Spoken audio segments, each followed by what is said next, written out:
an epidemic of mass murder being committed by a virtual army of unidentified assassins. It seems to be a sudden, general explosion of mass homicide. Consistent reports from witnesses to the effect that people who acted as though they were in a kind of trance were killing and eating their victims prompted authorities to examine the bodies of several of the victims. Medical authorities in Cumberland have concluded that in all cases, the killers are eating the flesh of the people they murdered.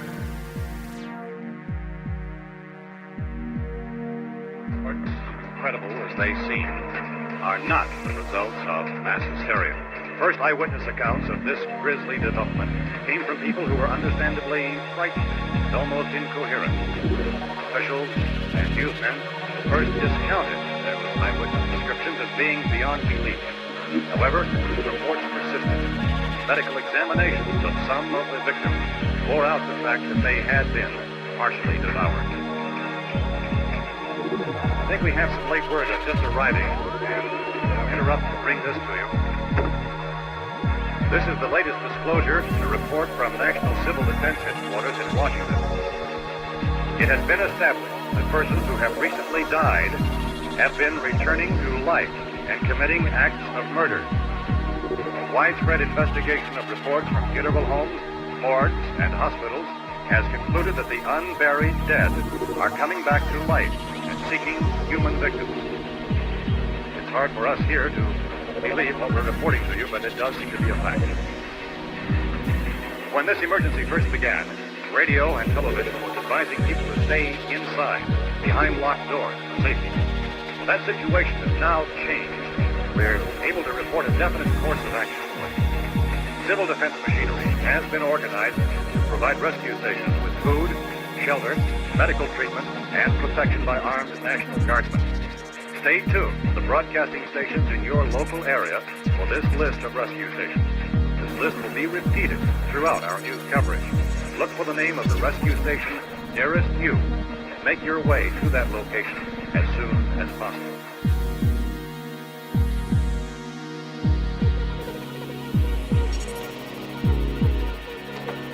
No longer seek occupancy in private residences, no matter how safe or well protected they may be.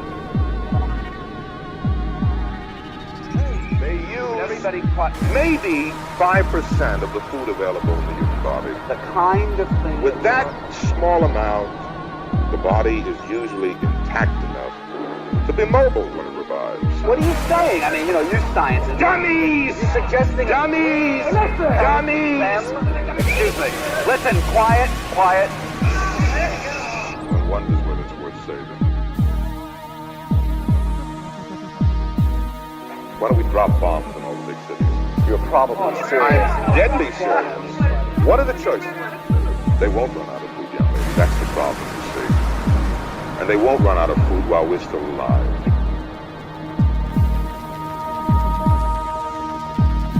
We can lift you out to safety.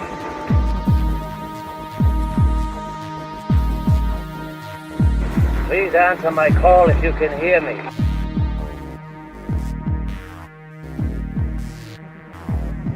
We've got to remain logical. We've got to. There's no choice. It has to be. It's that or the end.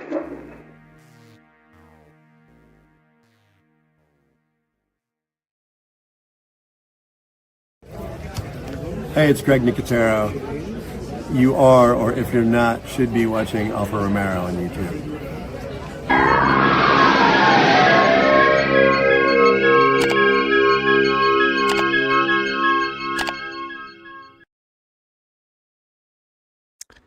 Hello, everybody.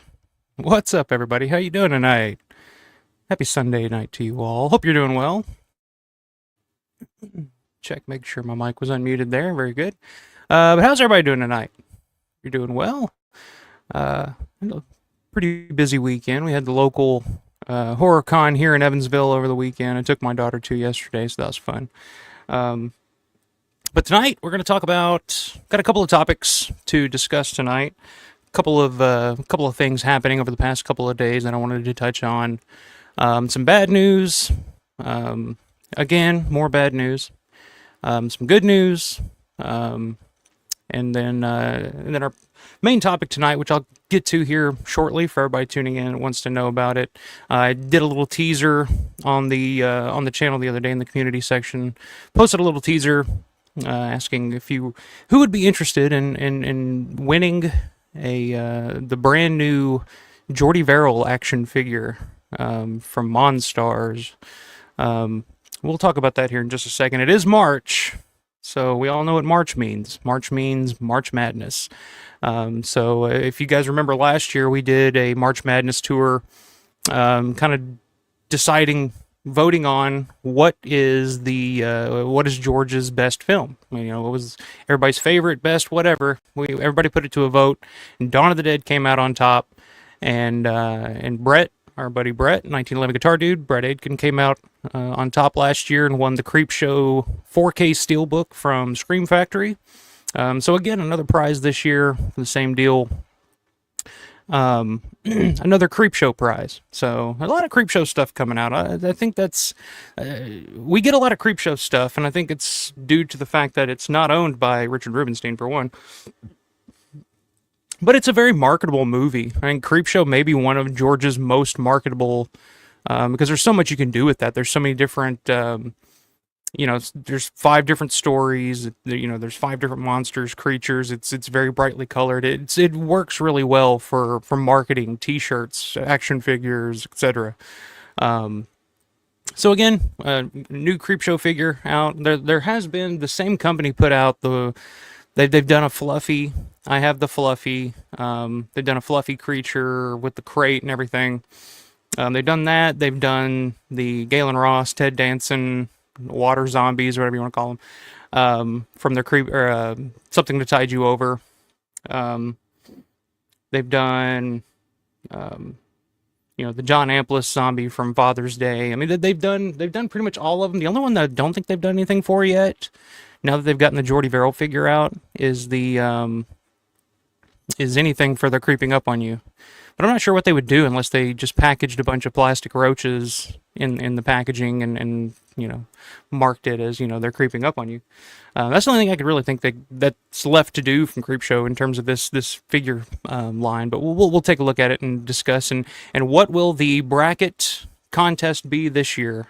What will we be voting on? What will we, as the community, the Alfa Romero community, the Romero fans amongst us all, what will we be voting on to decide the definitive answer on one of these topics? Last year we all decided Dawn of the Dead was by far George's best film.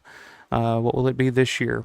We'll get to that here shortly. I got some cool graphics coming up because it's WrestleMania season. But like I said, we got some bad news to discuss tonight. I don't know. Do you guys want to knock that out first? Do you want to get to the good news, the bad news, or do you guys want to get to the fun stuff? Because I figure it's March. It's time to do something fun here on the channel. We've been talking about so much fucking bad news lately. People dying and just the mall, the situations going on with the mall. There's been so much bad news. We need a little relief. We need a little comic relief, or whatever you want to call it. And I think it'll be a fun way to spend the entire month of March, just to kind of to have a little fun with a little March Madness bracket this year. So let's do that. Let's see who all got in the chat tonight. The man himself, Mr. Matt Landrum, first in. What's up, Matt? Good to see you. Good evening. Stopping in for just a few minutes. Hope everyone is well. I'm doing pretty good, man. I hope you're doing well yourself. Hope everything's good down there in the Atlanta area.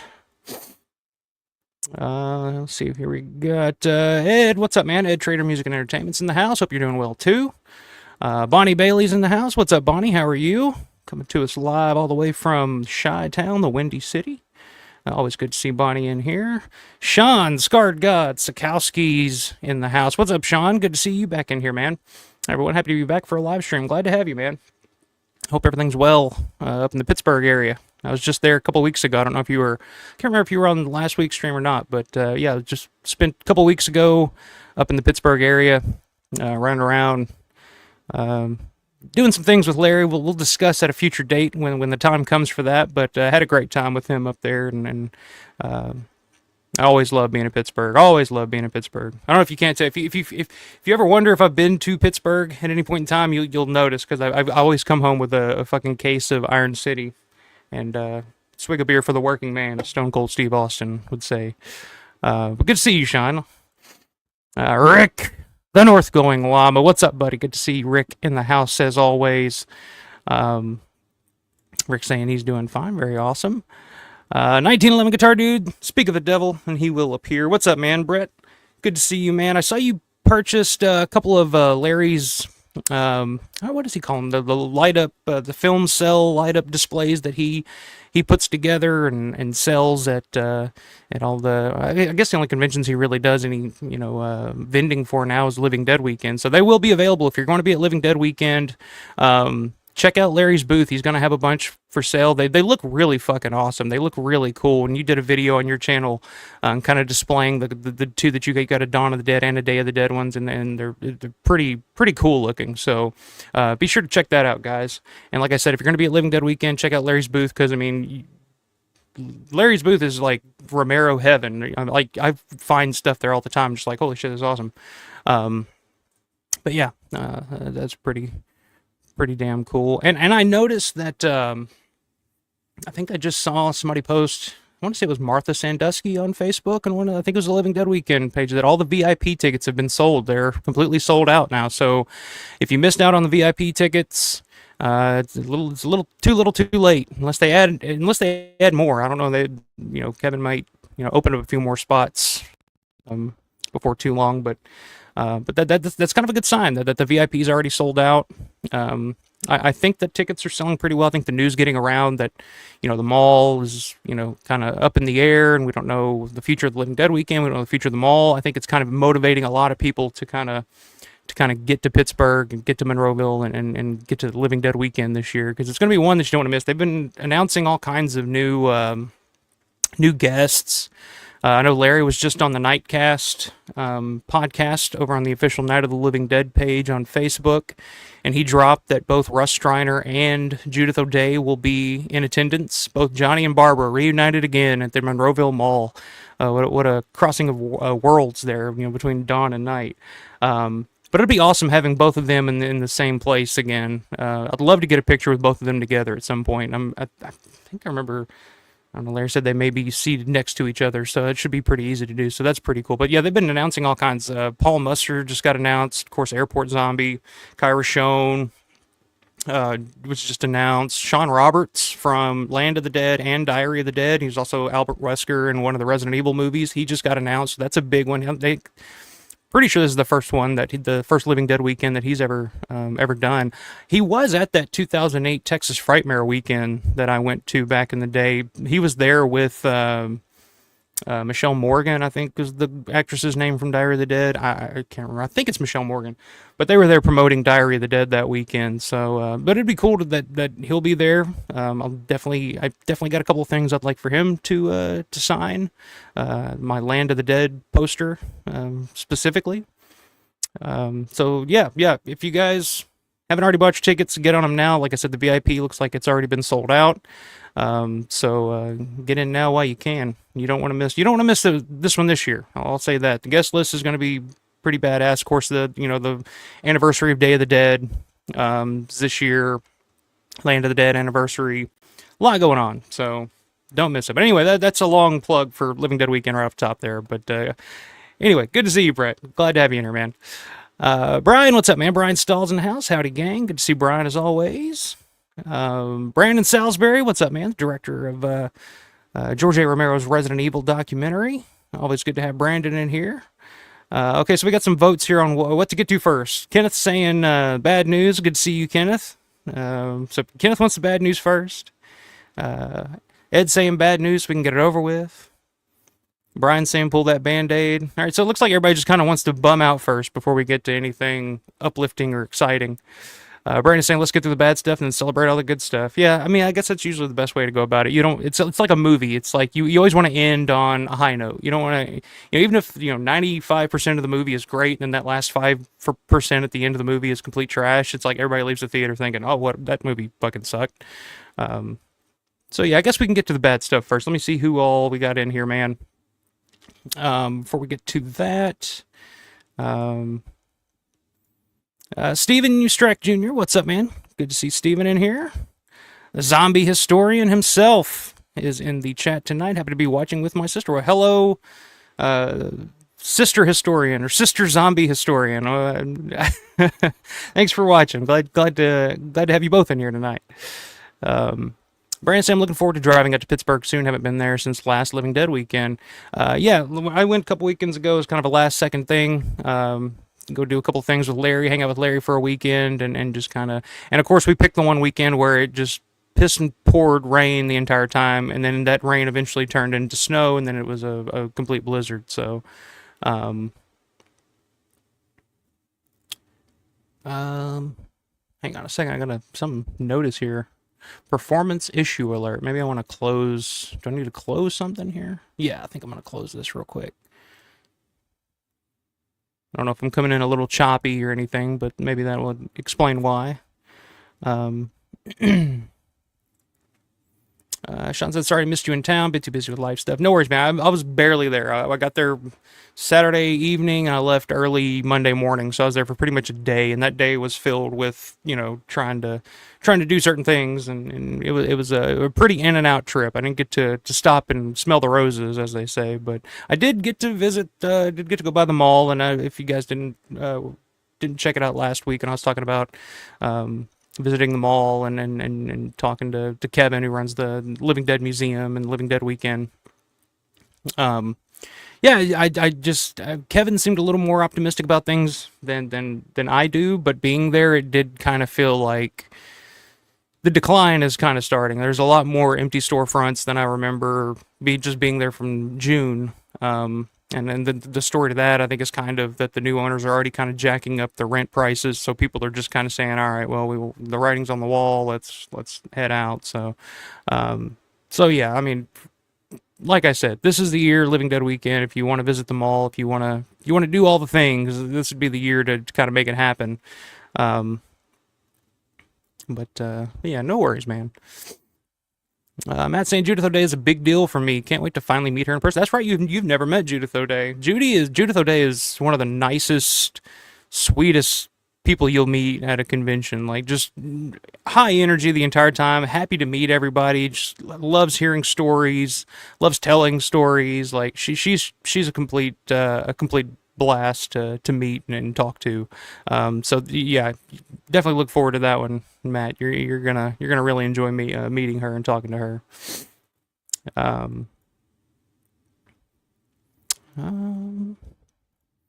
And John Bulo is in the house. What's up, John? Good to see you, man. Yeah, okay. So I think we're about caught up on all that there. So yeah, all right, everybody wants to get to the bad news first. We can go ahead and get that out of the way.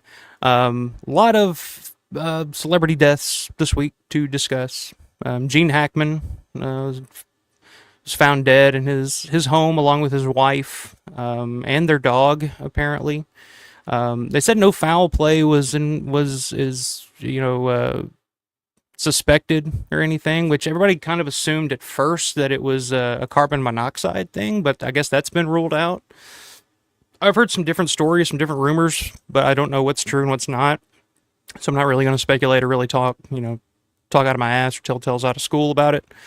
But it's sad. It's a sad situation. I mean, yeah, Gene Hackman was an older man. I mean, he was like 95, I think. His wife was a little bit younger, but yeah, sad situation there. And you kind of hope they kind of figure out what happened there, just so people know. But I mean, Gene Hackman, I mean, what a great actor. I mean, just one of those actors that has been in everything over the years, and has done just great work. I'm just universally believed to be just one of the best actors out there, and done any and everything you can think of. Then another big loss to me and to the Romero community, another loss, a Romero related loss this week, and this was just a couple of days ago, was David Johansen. Has passed away. I think it was yesterday, the day before, I found out that which, a couple of weeks ago, I remember seeing, I think his daughter post something about he was in bad health and was in the hospital and wasn't doing too well. And then to find out, I think it was either yesterday or the day before, to find out that he had actually passed away. That one kind of got me even a little more than Gene Hackman. Like, Gene Hackman's a great actor and all that, but David Johansen specifically to me personally was a big deal. I mean, he was obviously for Romero fans, he was in Tales from the Dark Side, the movie. The Cat from Hell. He played Halston, the assassin trying to kill the cat. And the cat eventually jumps down his throat. That's David Johansen, otherwise known before that as Buster Poindexter. He had a little musical career in the '80s. Hot, hot, hot, dun, dun, dun, and he was in Scrooged as well. He was the Ghost of Christmas Past, I think, in Scrooged. A very interesting career that he had, especially when you look at where it all began, and that's kind of the big thing to me. Not just from his role, which, everybody, if you watch the channel, if you're new to the channel, Tales from the Dark Side, the movie was the first horror movie I remember watching when I was a kid. And that's the one that kind of grabbed me. Before I knew who George was, or John Harrison, or any of these people were, that was the movie that grabbed me when I was a kid, that I was just like, wow, what is this? This is scary, but it's kind of cool. It's kind of fun. So knowing him from that, and of course, Cat from Hell, which was written by George Romero, the movie itself was directed by John Harrison, a lot of Romero connections there with David Johansen. But the big one to me personally was the fact that he was the lead singer and the front man for the New York Dolls back in the 70s, the early 70s. Now, for those of you that don't know, the New York Dolls were kind of one of the original, people say like one of the originators of punk rock, but they weren't like what you would think of punk rock. Where it's like three chords, fast three chords, and it's not Black Flag or anything like that. Which I love Black Flag. I wasn't a bad impression of Black Flag or anything, but that's the kind of music I loved when I was in high school and early 20s and shit. But the New York Dolls were a band. They were kind of one of the first real. A lot of people say like they were a glam band, one of the original glam bands.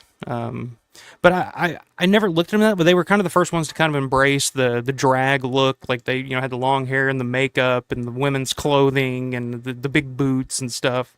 But they were just kind of a small garage band kind of sound to them. And they played like the CBGBs and the Max's Kansas Cities back in the day in New York. They were in that original wave of like, people call it punk rock, but it really is, like I said, it's not what you would think of as punk rock. I'm talking about like, the Velvet Underground, Television, the Dictators, the Ramones, that whole scene there, which the Ramones would kind of become the sound of punk rock as it went on, but that original slew of bands there, they were a part of that. And I always kind of categorize the New York Dolls as more as like sleaze rock. Like it just seemed like the type of band that would play at a porno theater or something. They were just out there. They were different. But he was the front man of that band. And what a great front man, great, just great, singer and all that. I mean, he was, to me, that's what he was in my teen years. He was David Johansen, the New York Dolls, and he was the last surviving member of that band. Sylvan Svan is dead. Killer Kane, Johnny Rockets. I mean, they're all gone now, and then that really bums me out to think about, because I remember a time when they kind of had a little a reunion there. I think it was probably like late 2000s, early 2010s. They had a reunion, did some stuff. I remember them playing on the Henry Rollins show back in the day, and that was a big deal to me because I had already discovered them, and then really got into their music and got into some of their albums, and then. They got back together, and that was kind of a big deal. I never got to see them live, but, it was kind of cool that they were all, or at least the surviving members were. And there was a documentary on Kane as well, the bass player, that came out right around that same time called New York Doll, that kind of documented that whole time period there, the band getting back together and everything. But that was a very influential band on me. I mean, I used to play in bands and play music back in high school and punk bands and stuff like that. And that was, New York Dolls were a huge inspiration to me. So hearing that he had passed and hearing that he was the last surviving member of the band, and now they're all gone. The band itself is no more. That one kind of hit me hard personally. And it really got me thinking, like, with Anthony DeLeo and the news here recently about Reggie Bannister and David Johansen, and it's just kind of and even like people that have passed away like long, like further back. Like I remember thinking, I saw something, I think it was Jeff Ross posted something about Gilbert Gottfried, and I was like, oh yeah, that's right, man. Like Gilbert's gone. Like everybody, all these people, Norm Macdonald, Gilbert Gottfried. Tony Todd, David Emge, like a lot of these people that have passed over the past couple of years, it's like they do affect us, and part of me, the cynical side of me, like when I see people that are on social media and they're like, oh my god, this ruined my day, like how can I go on, like somebody has died that it's celebrity that they've never met, didn't really know. The cynical side of me is like, really, like does it have that effect on you, really? But then like you think, like it's like, yeah, of course these losses affect us as people, because no matter, I can say this, like no matter what I'm going through, like we're all experiencing life in our own unique way. Nobody sees reality the exact same way. No two people see reality the exact same way. So no matter what we're going through, no matter what problems we have in our life, or what tough times, or it's like even the levels. It could be something small as like, oh man, I spilled my coffee today, or something big like I lost a dear loved one, somebody close to me. Like everybody's going through something. But these people that we're now losing, and these people kind of help us get through those things. They kind of take our minds off things for a while, whether it's a movie or whether it's music or whatever it is, comedy, like they play a huge role in our lives just for the fact that they help color our reality a little bit. Like they're important to us because they take us out of whatever we're dealing with at the time. And I think that's, and it just really, it kind of dawned on me. It's like, that's really important. And I think it's totally okay to be affected by, and when people are like, oh, the Monroeville Mall, it's like, the fucking mall's old, and it's like it's way past its due, like it should have been torn down years ago, and now it's this and that and this and that. But to us, it's the same exact thing as losing losing one of our favorite movie stars or something like that. It's a place that has helped us get through life and issues in life and shit that we're dealing with, and just and so it hits us differently, so yeah, I don't know, it just got me really thinking about that. Just like I said, with all the so much bad news and stuff happening lately, I always kind of reflect on it. It's like, why would I give a shit? I didn't know this person. They didn't know me. I've never really had, some of them I have met before, and it's at a convention or something, and you have a little conversation, a little interaction there, and you move on, and but certain people hit harder than others, and it's like, why do I give a shit? It's just because that person played such a major role in your life at one point or another and helped you get through whatever you needed help getting through at the time, and that means something to everybody. I think that means something, maybe it means more than some people you actually know. If somebody you really know passes away, sometimes that's easier to cope with than the people that have helped you get through, that if you have a grandparent or something that passes away, it's like whatever music you were listening to at the time helped you get through that, and that's just as important. And I think that really plays a role in why these things affect us the way that they do, I guess. But yeah, David Johansen, Gene Hackman, somebody else here recently too, but yeah, it's just been one thing after another in 2025 so far. But yeah, David Johansen was the big one so far for me, and then Reggie Bannister's one that we all kind of expect. It's kind of one of those any day now type of things, unfortunately, and it's another big one. And again, it's like, man, all these horror icons, all these people that were always at conventions and always there, they were always around. It's almost like trying to cope with the idea that these people are no longer a part of your reality anymore, even though they will always be, because they're in the movies that we love, or they're in the music that we love, and you can go back and watch or listen to it anytime, and they'll always exist in that way. But anyway, just a little tangent there. But let me see. Let me get back to the comments here. Oh, wait a minute. What is this I see?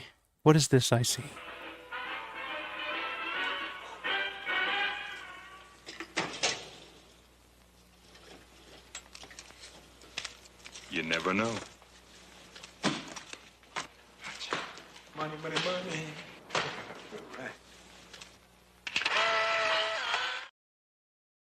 $15 super chat from the man himself, Brian Stahl. Thank you so much, man. I appreciate it.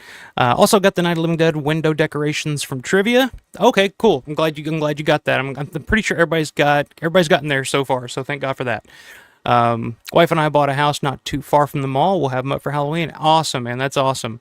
Where are you moving at? I don't want your address or anything, but you said not too far from the mall. Are we talking like Penn Hills or something around that area? I think that's where you were based. I can't remember, but that's awesome, man. Thank you very much for the super chat. I'm glad you got your Night of Living Dead window decorations, and I look forward to maybe seeing them around Living Dead weekend time. But yeah, very, very cool, man. Thank you so much for that. And we got a super sticker, $10 super sticker from Rick, the North Going Llama. You guys want to see that again? Fuck it, let's do it again.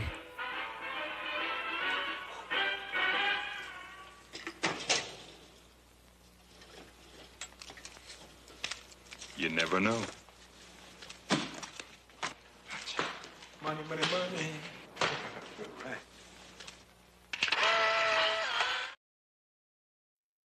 Rick, thank you so much, man. I appreciate that. For the super sticker. I need to come up with a few more little video clips there for these, cause I got one in mind I'm working on right now. I think it'd be pretty fucking funny, but yeah, thank you guys so much. I really do appreciate that. Let me see if I can catch up here. Let me go back to see if I can find where I left off on these comments. Let's see, I think I was on Matt here. Matt says, she sent me an autograph through the mail and Steph accidentally ripped it opening the envelope. I remember, okay, yeah, I remember you saying that. Yeah, she was cool enough to send me another one. Yeah, I remember you telling me that story. Poor Steph, man. I feel bad for her just from that, because I know she she was probably like, what the fuck did I do? Steph's a cool chick. You got a good one there, Matt. Don't hold it against her. I guarantee it was an accident. She's too cool to do that shit on purpose. Unless she's got like a weird, I don't know, jealousy thing against Judith, which Judith, I mean, even to this day, Judith O'Day is a very, very good looking woman, for an older lady, you know, we'll just say that. But yeah, Judith O'Day, I told the story, I told not too long ago, so I won't go through the whole thing, but yeah, if she's very cool. Like like I said, when I met her in 2008, I took a picture with her and it didn't turn out well. And I was like, ah, shit, because this was before like cell phones. Like we were taking pictures with one of those like, it was either a flip phone or I think it was one of those like digital cameras, I guess is what they called them back in the day. That you didn't see what the hell you took until you connected it to your laptop or whatever. But yeah, we got back and just saw that the picture looked like shit, and I was like, damn, you know, that really sucks. And I was like, I wonder if I go back. So the next day I go back and I walk up to her table and just to say, you know, Miss O'Day, like I took a picture with you yesterday. Can I retake that picture? Like hopefully, like maybe she'd be cool about it. And she was like, oh, Michael, of course, yeah, come on over. I was like, holy shit, you remembered my name. So she's that cool, like super cool woman. So I'm excited you finally get to meet her. I'm sure if you tell her that story in person too, she'll probably remember it and she'll get a good kick out of it. Oh yeah, that's another one, Sean. R.I.P. Dawn from Buffy the Vampire Slayer, Michelle Trachtenberg. Yeah, that's another shocking loss. She was young. I mean, she was probably my age, like 30, late 30s, I think, 39 if I remember correctly. But yeah, that was a big one. I remember her specifically from Harriet the Spy, because that was my girl when I was, 8 or whatever the hell I was when that movie came out. Like I had the biggest crush on her when I was a kid, just from Harriet the Spy. But yeah, that's another way too young, and I think it was like some kind of liver disease or something that she was going through at the time before she passed. Yeah, I think it was something with the liver. But yeah, very, very sad. It's saying leaves Mark McClure, Jimmy Olsen as the only main actor from Superman still alive. Yeah, that's crazy to think about too. Yeah, Gene Hackman, Lex Luthor. A lot of people believe the only Lex Luthor out there is Gene Hackman. So yeah, that's crazy to think about. It sucks to think about that shit, man. Because we were talking, I think me and Larry were talking about the Crazies the other day, like Romero's The Crazies. And we were thinking, we were like, oh man, we maybe get like a little Crazies reunion together. Then you start thinking about it, it's like, who the hell is left? Like Richard France, Lynn Lowry. That's about it, like Will McMillan's gone. Harold Wayne Jones is gone. Lane Carroll. I mean, yeah. I mean, it's pretty much down to just those two, and it's like, then you realize it's like, yeah, that fucking movie was a long time ago, and you know, time is undefeated. So yeah, all these actors and from all these great movies we grew up on are slowly going by one. It just reminds me that I'm getting older, and I don't like that thought. You know, it's like I'm not a kid anymore. All my childhood heroes are are leaving us. It's not cool. Rick says apparently Mr. Hackman and his wife had been deceased for weeks before they were found. Yeah, I remember. I forget what story it was, but I think one of the police, or maybe it was a neighbor, I can't remember, who said that the wife looked mummified, was the term that they used, mummified, and that they found Jean and the dog in the closet with a bunch of pills or something. I don't know. That's a rumor. I don't know if that's true or not. I don't want to go spreading bullshit or anything, but that's what I kind of remember hearing, and I haven't heard anything definitive yet, but yeah, that's not a good scene to walk in on for sure. But you gotta wonder what the hell happened there, you know. Sean saying David Johansen in Let It Ride was fantastic. I don't think I've seen that one. And I was thinking, I was just thinking, I guess earlier about Tales from the Dark Side, that, you know, how he finally gets his in the end. The cat fucking, you know, climbs down his throat, and then he's got the fucking cat tail waving out of his mouth. And it just made me think, it's like, because he was kind of known, like, in the New York Dolls, and I've heard everybody from Steven Tyler from Aerosmith to oh, what's the fucking dude, Mick Jagger from the Rolling Stones, because they were all kind of comparing him to them, and they was like, oh wow, he's very, and they were always like, he's got that mouth, he's just got that big ass mouth, and David Johansen was kind of known as just having that big, big mouth, kind of like Steven Tyler or Mick Jagger. So I wonder if that's why they casted him for that, because they knew that that's how that character was going to die in the end, is that they're going to have to fit a cat down this dude's throat, and it has to be believable. So maybe cast the guy with the biggest mouth. I don't know, but I was just thinking that earlier, just kind of in my head. I was just like, I wonder, maybe there's something to that. I don't know. Yes, Bonnie, the New York Dolls, absolutely. And like I said, I've loved the New York Dolls. I was really into them. I was probably early 20s, late teens. And that whole time period of music there, New York Dolls, the Ramones, Television is one of the most underrated bands of all time. I don't know if you guys have ever, one of my all-time favorite albums from that time period is Marquee Moon by Television. Way ahead of its time. It's probably 20 years ahead of its time. And it was all just like right there in that Bowery area in New York, CBGB's, Max's Kansas City. And it all kind of started with the Velvet Underground. I guess it's kind of, they're kind of credited as the first quote-unquote punk rock band. I kind of think maybe it's more Dictators. I think the Dictators maybe were a little more influential to a lot of those bands that came out of that.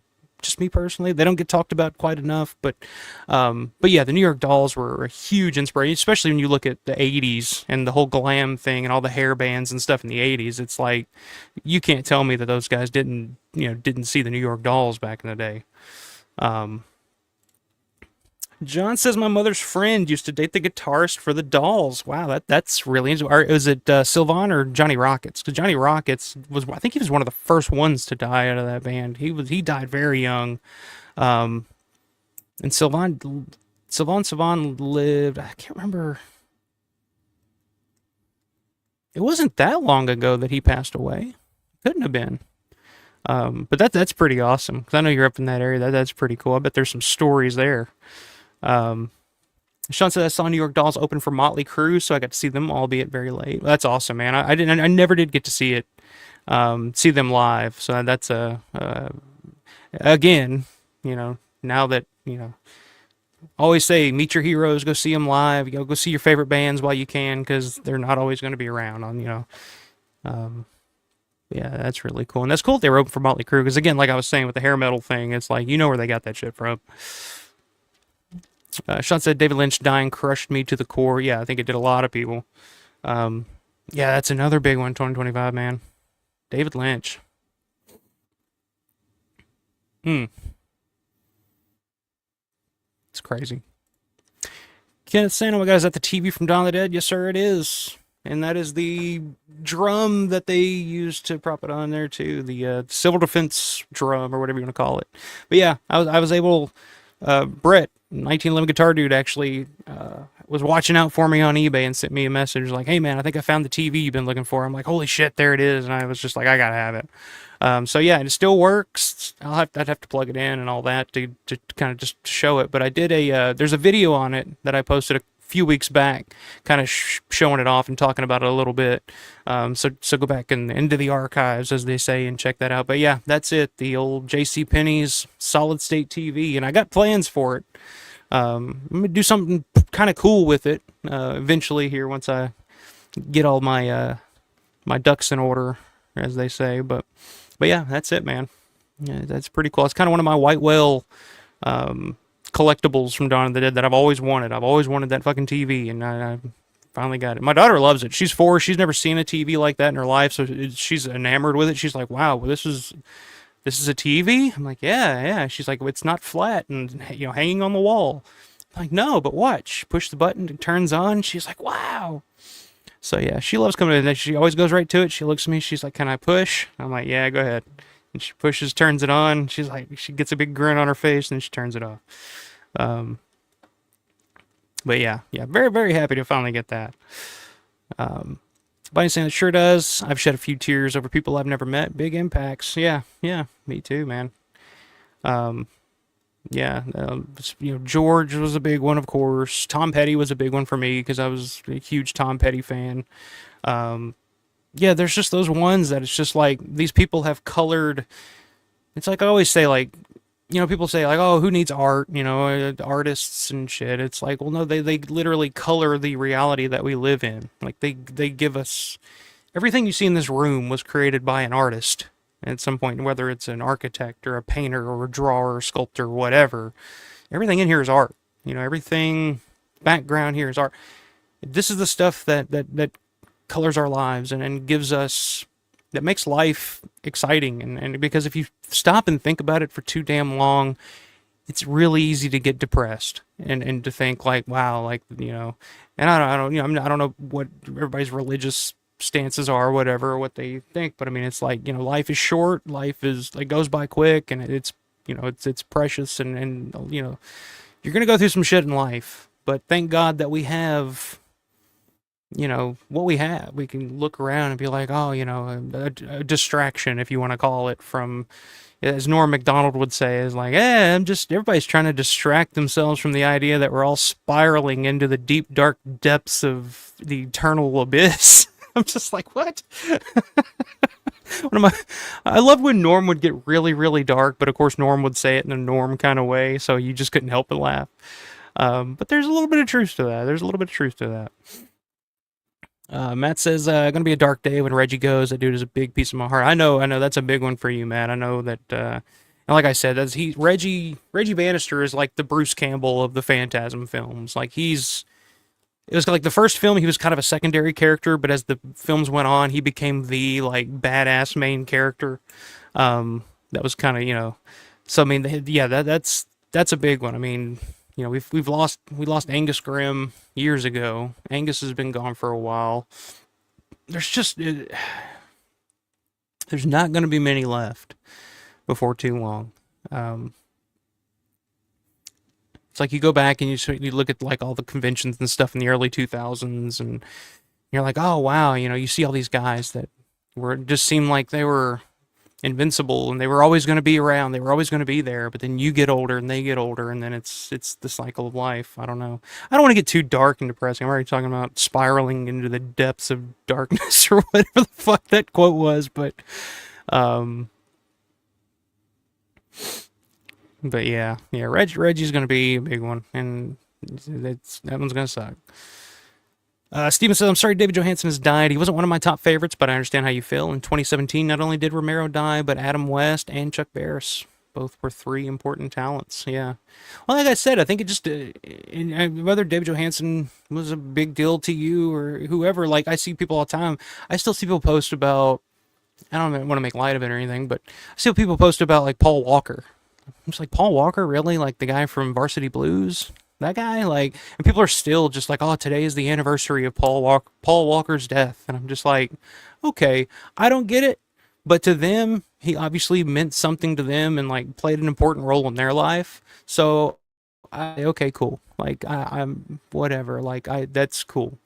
Um, so, but yeah, and I think that's the beautiful thing about life and creating, and yeah, and it's like hopefully like one of the big reasons that I do this channel is kind of like just a weekly diary of my life almost in a way sometimes, and I try not to go too far off on tangents sometimes, but I try. It's almost like a record, creating some kind of record. So maybe one day when I am gone, like my daughter can look back and be like, oh, like this is what my dad used to do. And it's like she can kind of go back and visit me anytime.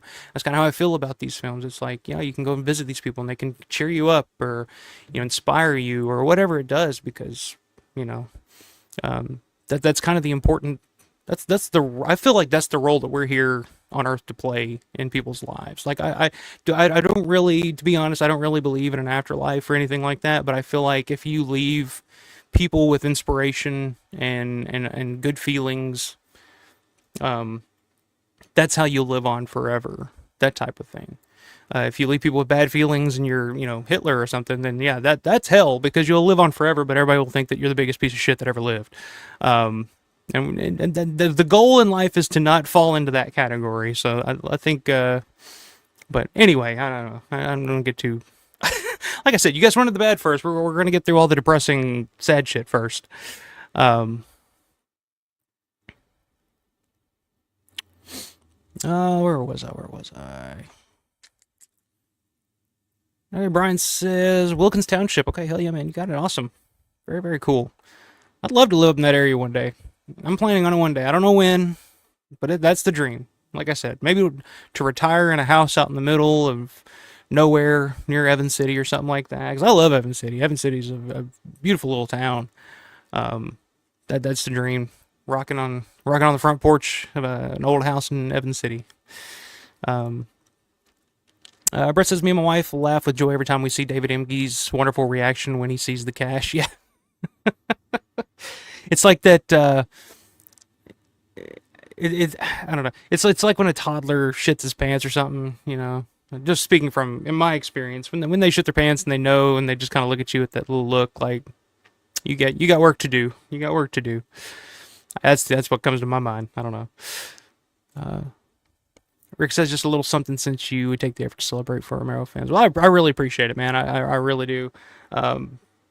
Whether you can tell it or not, I do put some work into doing this every week. So, but it means a lot that you guys care that much, and just the fact that you guys come and hang out with me, once a week is pretty damn cool to me. So, I appreciate all you guys. Bonnie, love television. Yeah, television. I'm telling you, Marquee Moon, check it out. If you guys haven't listened to that album, check out Marquee Moon. It's one of my all-time favorites. Oh, wait a minute. We got a request. We're going to do it one more time, guys. You ready? Oh, wait, where'd I leave off? Hang on. Oh, no. Ah.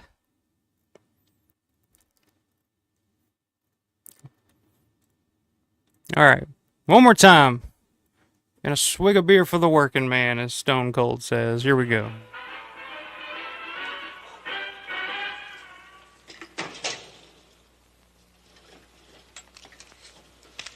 You never know. Money, money, money.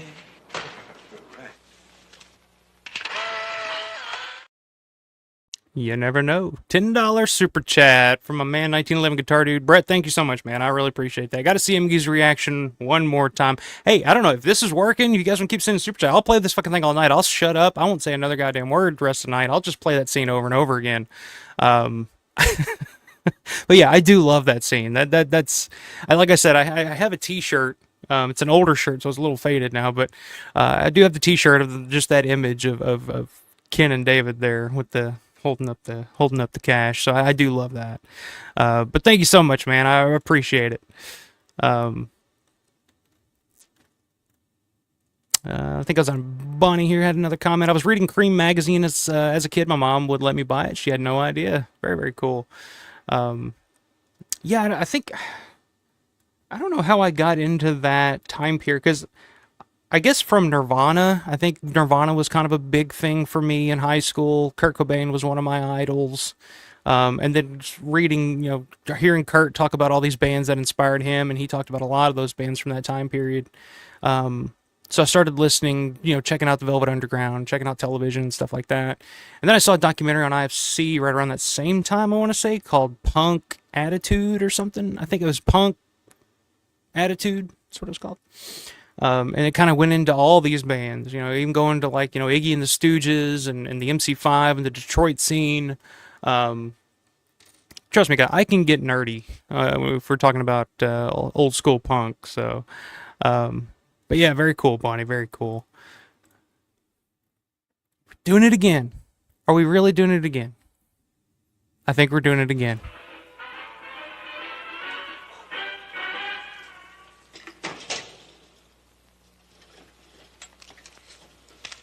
You never know. Money, money, money.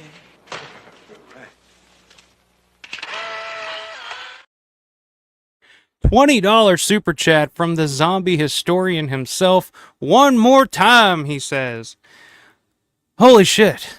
Thank you guys so much. I appreciate that. And I don't know if it's for me, if you just guys want to keep seeing that, but I mean, whatever. Keep saying it. We'll play it all night, like I said. But thank you so much, man. I appreciate that. And thank you. Tell your sister I said hi, which sounds weird. I don't know, but yes, very cool. Very cool. Thank you guys. Thank you. Thank you. Thank you. And Zombie Story said, love the punk bands, the Dead Boys and the band Death. Death, there was a good documentary on Death that came out 10, 15 years ago or something like that. Seeing Violent Films at the end of the month. Oh, that's awesome. Very, very cool.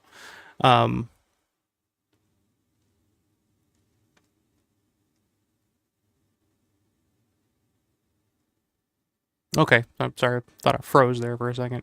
I think YouTube's catching on all these super chats. I was like, hey, we're gonna shut you down. But yeah, very cool, man.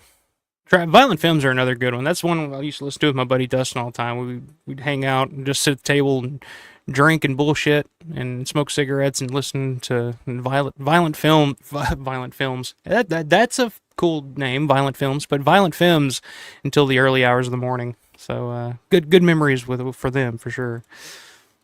Michael, what's up, man? Michael Ratchpaw is in the house. Traveling the world has fueled the fire that goes out as people get older. I'm turning 38 in April, and she sneaks on you as so fast. It's unbelievable. Yeah. I'm 36, and nothing makes time go faster, it seems like, than having a kid, too. Because my 4-year-old, like, she's already 4, but good Lord. It seems like yesterday she was, again, mentioning David Emge in that scene, his reaction. It seemed like yesterday I was changing diapers, and now she's shitting logs as big as the ones I shit, let me tell you. Not to get too graphic on here, but, it is what it is. All right. We're going to do it one more time. We are going to accomplish nothing tonight, guys. But what the hell? Let's do it. One more time. Swig of beer. Swig of the Iron City. Fist and iron here. For the working man.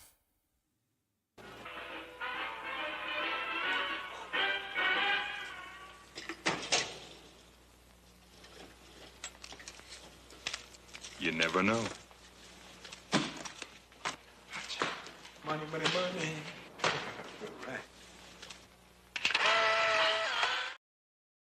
Grande's Graveyard. What's up, man? Good to have you in here, man. $9.99 super chat from Mr. Grande saying, ask you anything, huh? All right, here we go. What was the best day of your life and why? P.S. Keep doing what you do, man. Happy to see the channel continue to grow. You're a great person. Well, I appreciate that, man. Best day of my life, I mean, just talking about it, I mean, the best day of my life was the day that my daughter was born, and people say that all the time, and before I had a kid, I'd hear people say that. It's like, oh, really? Like, that's the best day of your life? But there's a feeling that you get when you first see your daughter, and you realize, like, holy shit, she's here, or your son, or your child, or whoever, in the hospital, and you take, you take their hand with your finger, and it's just like that whole moment there. It's like, I'll never forget that. Like that was the best day of my life for sure. And like I said, you hear people say that all the time. Like when I was younger, it's like, oh, really? You've lived a boring life if that was the best day of your life. But I mean, I've been lucky to do some pretty cool shit by my standards, by my interests, by what I want to do. Like, I've met some pretty cool people and done some pretty cool shit in music and you know, here lately with, you know, a lot of the Romero stuff and you know, making, like when I would make my little movies in high school, like having them screen in a theater and people, you know, praising you for it, like all that stuff's cool. And it's all the stuff that I love to think about and, you know, reminisce about. And it felt great at the time, but there was no feeling quite like the first time you see your child, and the first time you meet your child. So that's easily the best day of my life. I'd have to say. Which I know sounds like a cop-out response, but it's true. And like I said, I always thought like, oh, what a cop-out response. I was like, oh, it's the greatest thing that ever happened to me, other than my child being born. Which, you know, the Triple H quote, it's like, oh, this is the greatest day of my life, other than the day that my child was born.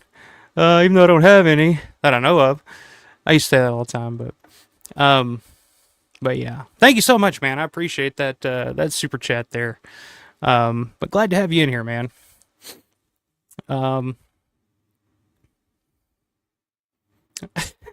Rick likes my the Eternal Abyss with a very high APR percentage. Yeah, likes the Norm Macdonald quote there.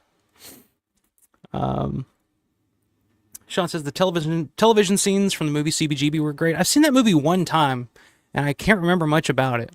I have to go back and watch it. Wasn't Alan Rickman was Alan Rickman in that movie, if I remember correctly, or somebody that looked like Alan Rickman? I can't remember. Like I said, I've seen it one time. That's the only time I ever saw it. But yeah, Matt's saying, "Damn son, you getting paid tonight?" Yeah, I guess so. I think people just love that scene. I don't think it has anything to do with me. People just want to see, you know, Peter and Flyboy looting the bank, which it's a great scene. But Michael saying traveling is what keeps the fire going. Is okay. Keeps the fire going. People lose as they get older. Yeah, that's true. And I know a lot of people. Like I come from a small town in Western Kentucky. Like a lot of my family members, like my grandparents, never left town. Like they like, you know, traveling to them meant, you know, like going to Nashville or something, which was like an hour away. You know, small town Southern folk don't travel very much, and that always blew my mind as a kid. Like when I was younger, I was just like, really? Like I want to go places, see things, do things. But yeah, a lot of people just don't. They just don't leave their hometown ever. You know, it's crazy to me. Rick said, now that was a real bank, did the FBI question that scene in reality back in the 70s? No, I don't think so. I think they had the permission from the bank, and I think the money was theirs. I think Rubenstein's talked about that, where he got the money in ones, and it was their money, and I think it was all accounted for, if I remember correctly. Maybe a couple of dollars were missing or something like that, but no, that was you know, part of the budget, I guess, is what we'll call it. Death documentary was great. Yeah, and I always got them confused because there's a metal band called Death too that Richard Christie was a drummer in back in the day. For all you Stern fans in here tonight,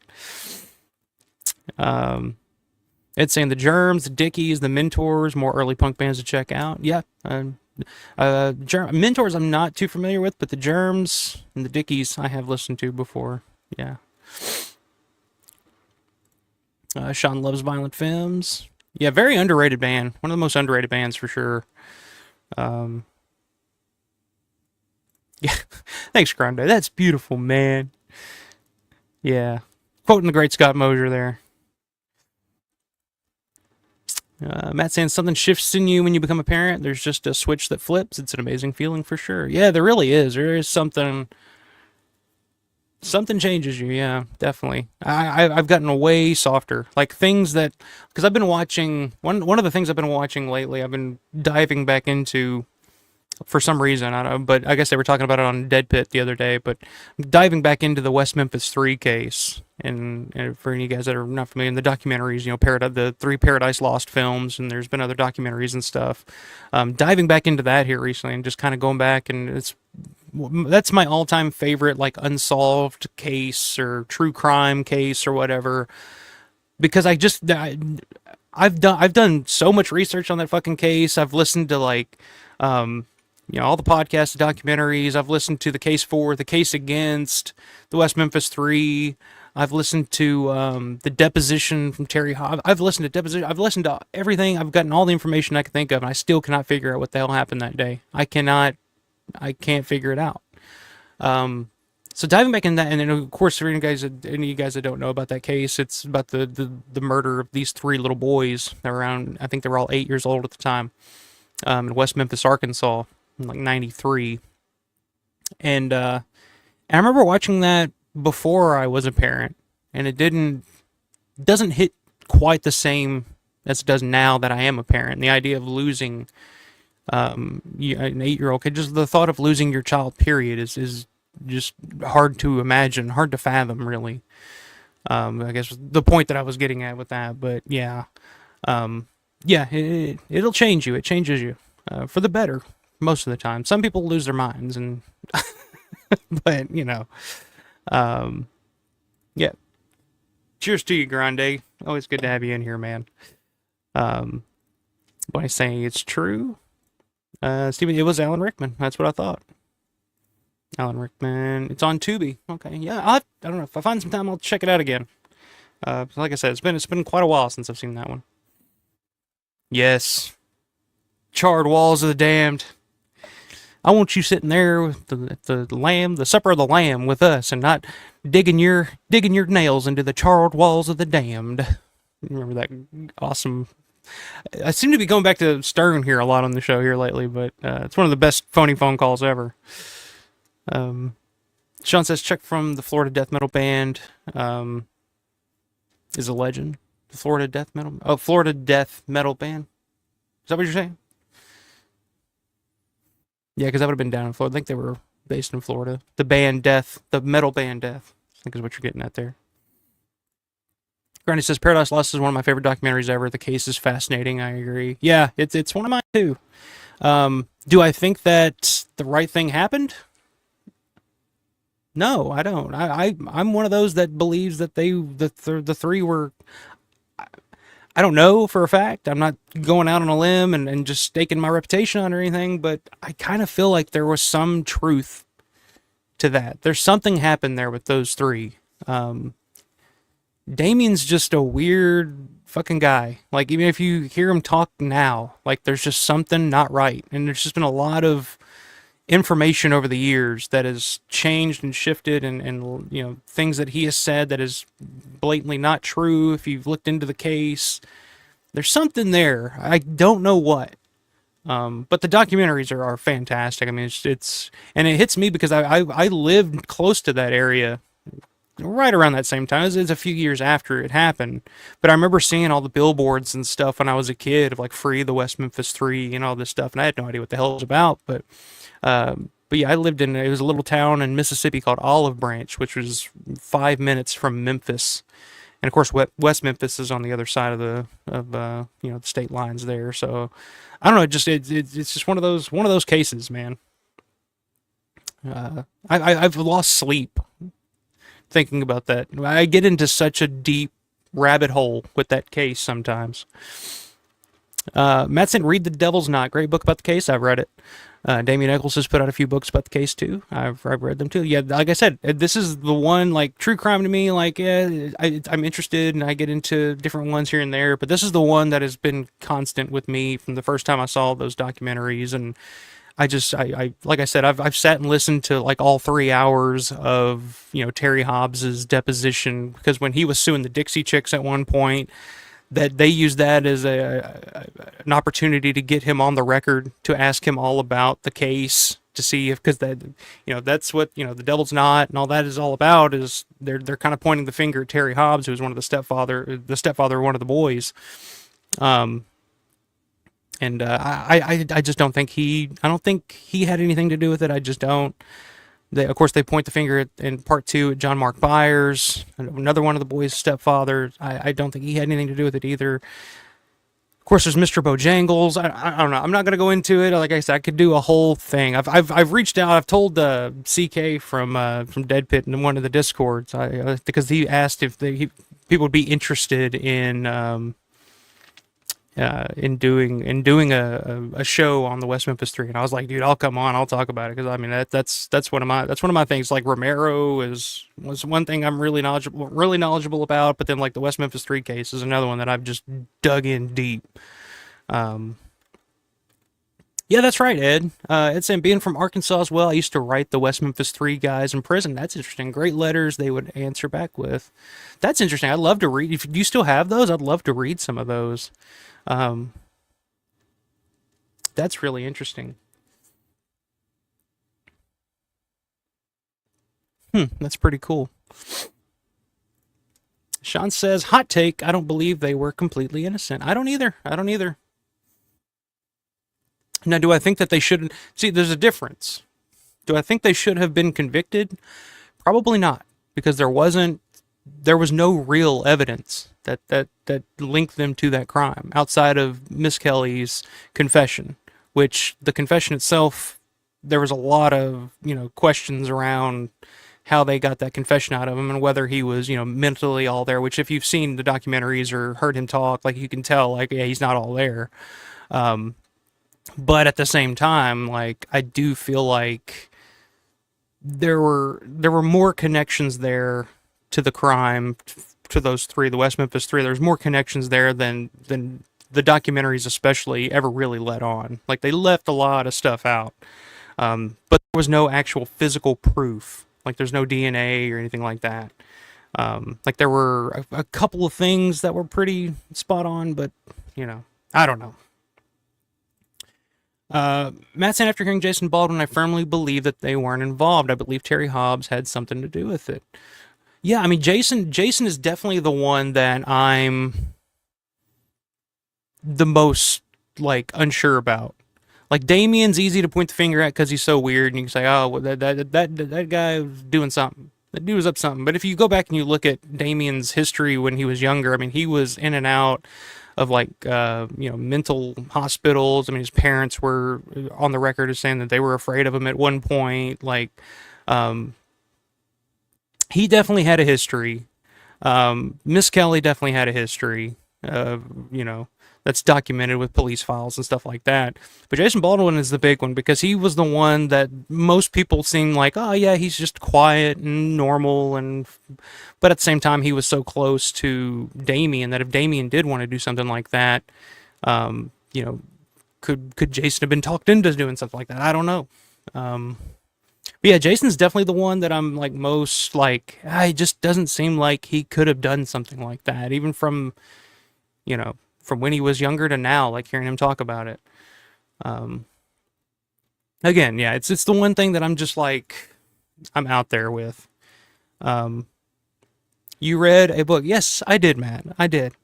I'm telling you, when it comes to like real things, like biographies or the Romero. I'm still reading the economics, the George A. Romero's Independent Cinema book. I'm reading that like over and over again. Like, I'm going through it I'm reading a chapter and then going back and rereading the chapter to make sure I get it all in. I like that. But when it comes to like fiction or like reading stories or anything like that, I get bored really easily. I'm just like, I drift off, and I'm just like, I don't want to, I'm all about like information. And if it's information on something that I'm passionate about, then yeah, I'll dig in.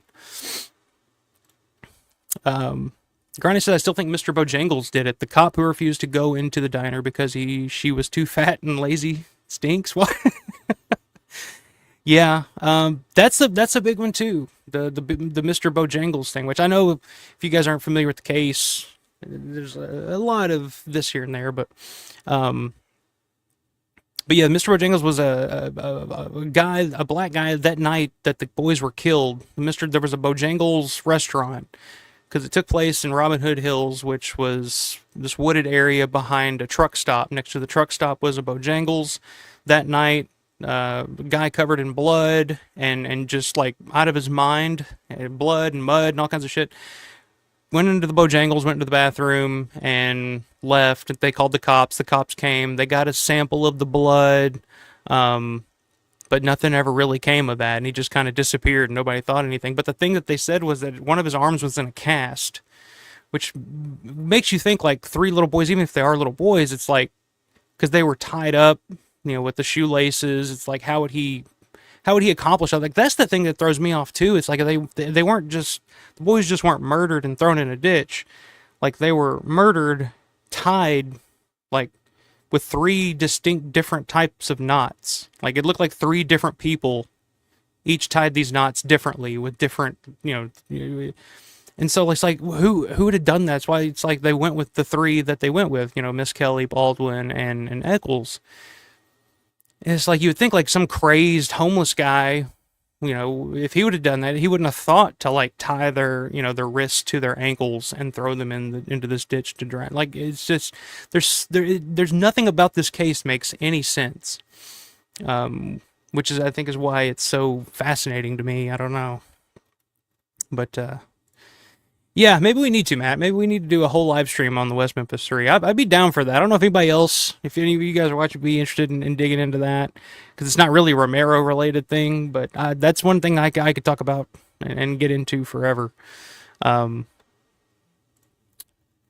says, agreed the case was severely mishandled. It really was. I mean, yeah, and we're talking West Memphis, Arkansas. I mean, it's a poor little town. It's not, there's not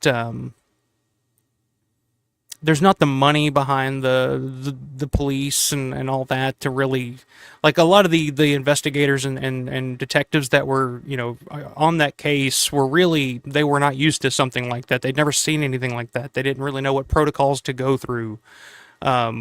So, I mean, the evidence that we talked about, I talked about them getting the blood sample from Mr. Bojangles in the bathroom. It's like, what happened to that? It's like, nobody knows. A lot of the evidence has gone missing over the years. They just cut so many corners. They just weren't used to something like that happening in that community, that they didn't know how to handle it. And so a lot of shit got botched, and, it is what it is.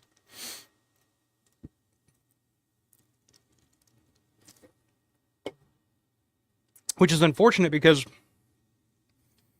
like, I don't know what's worse. The fact that if the West Memphis 3, if those 3 guys did kill those kids, they went to prison, but then, like, through celebrity influence and Hollywood, like, they were freed. Now, if they had done it and all that happened and they were freed and got away with murder, is that as bad as, if they didn't do it and were stuck in prison for any period of time and had to go through what they went through? Because Damien has talked about, some of the shit that he went through in prison. It's, it's stuff of nightmares. So I don't know what's worse there. It's like, either way, you don't really know how to feel about the case. It's kind of like John Russo, bringing it back to Romero. It's like, you don't want to deny him the credit that he does deserve, but at the same time, it's like you really don't want to give him too much credit at the same time, I guess. Michael says, talk about getting old. I was 19 when I started listening to Dead Pit back in 2006. Next year will be the 20 years that I've been a fan. Yeah, they've been going since 2006. Yeah, because their first show was a 2005 review, year in review show. So yeah, 20 years of Dead Pit. It's great. Like I said, they're the first to do it. Still the best, in my opinion, to talk horror talk radio, horror podcasting, whatever you want to call it. They were the originators for sure. Sean said, ever read Say You Love Satan about Ricky Queso, Acid King? Great book. No, I haven't. Can't say I've read that one. Say You Love Satan. Interesting. Okay, so Grande would be down for that stream, Matt.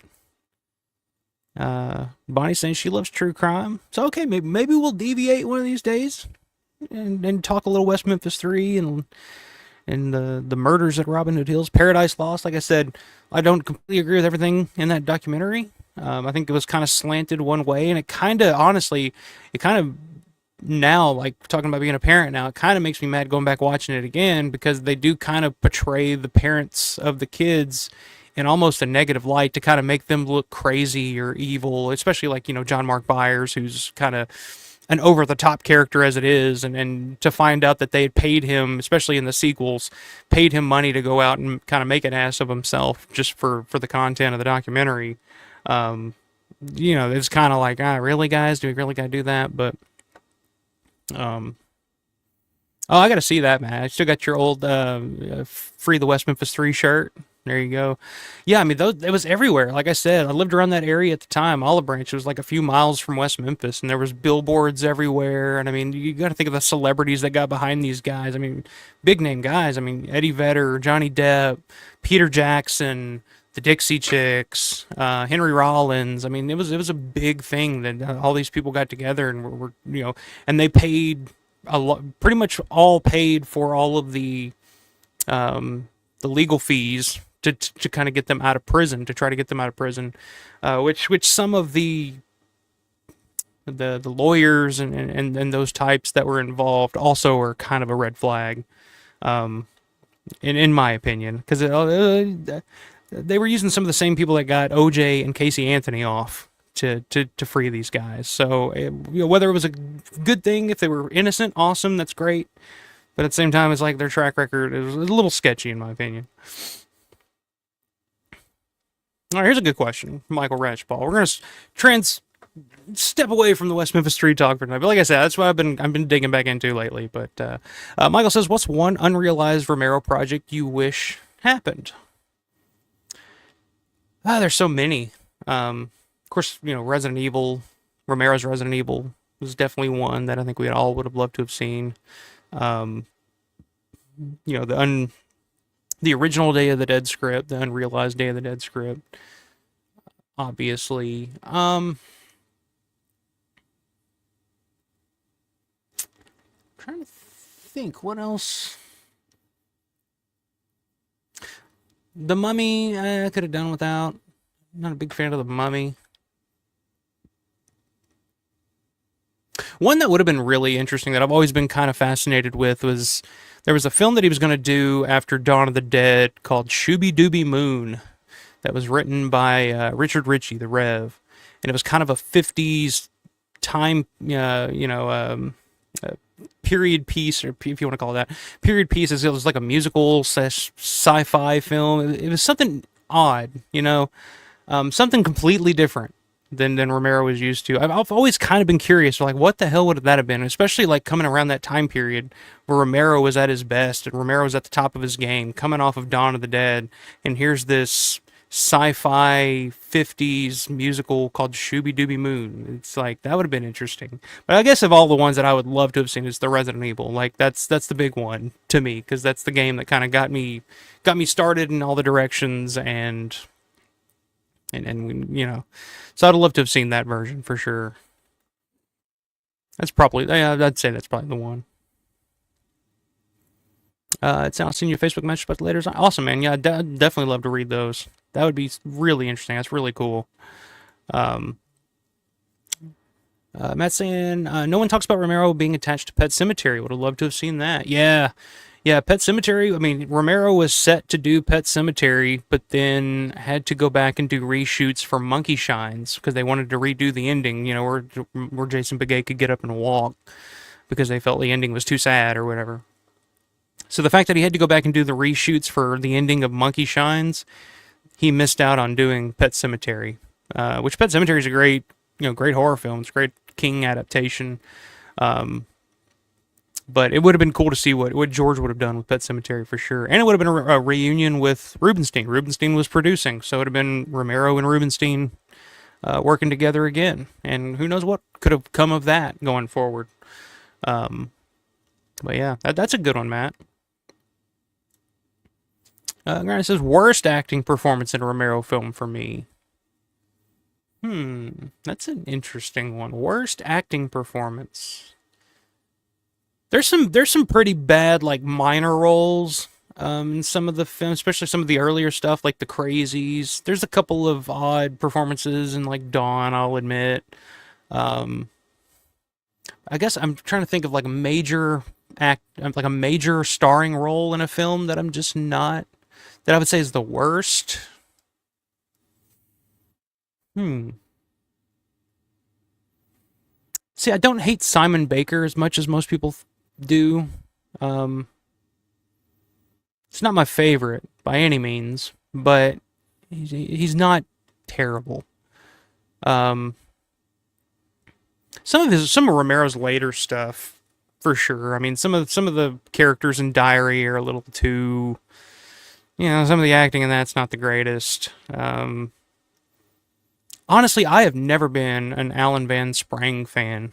And Survival, his little cameo in Diary, his little part in Land, like especially Survival though, like that just didn't do it for me. I'm just not a big Alan Van Sprang fan. I don't know why. That was kind of George's go-to guy at the end of his career for whatever reason. So yeah, that would be one at the top of my list. A lot of the other actors in Survival I think are pretty good actually. But he's the one that kind of ruins a lot of it. He's hard to get behind.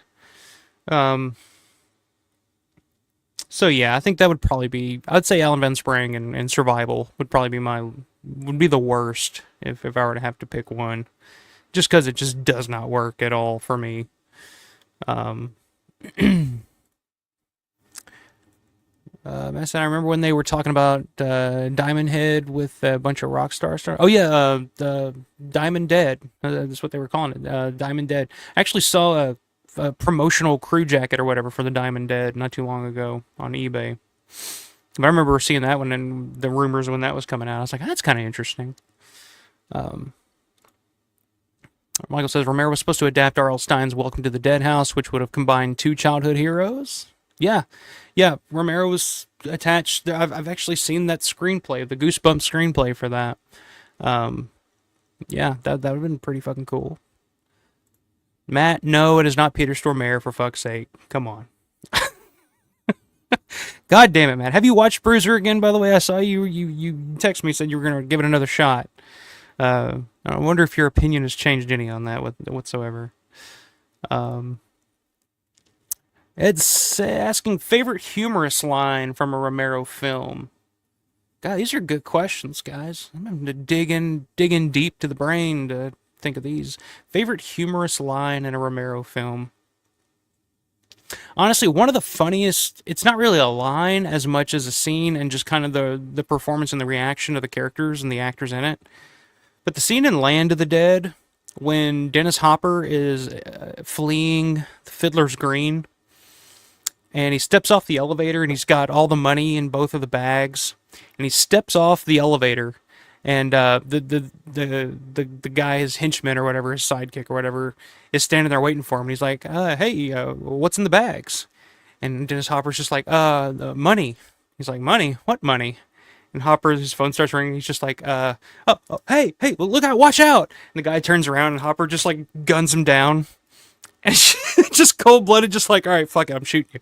And then he answers his phone, finds out everything's all right, and he doesn't have to flee. And he's just like, yeah, I just did something that I probably wouldn't have otherwise done, and I'd known this.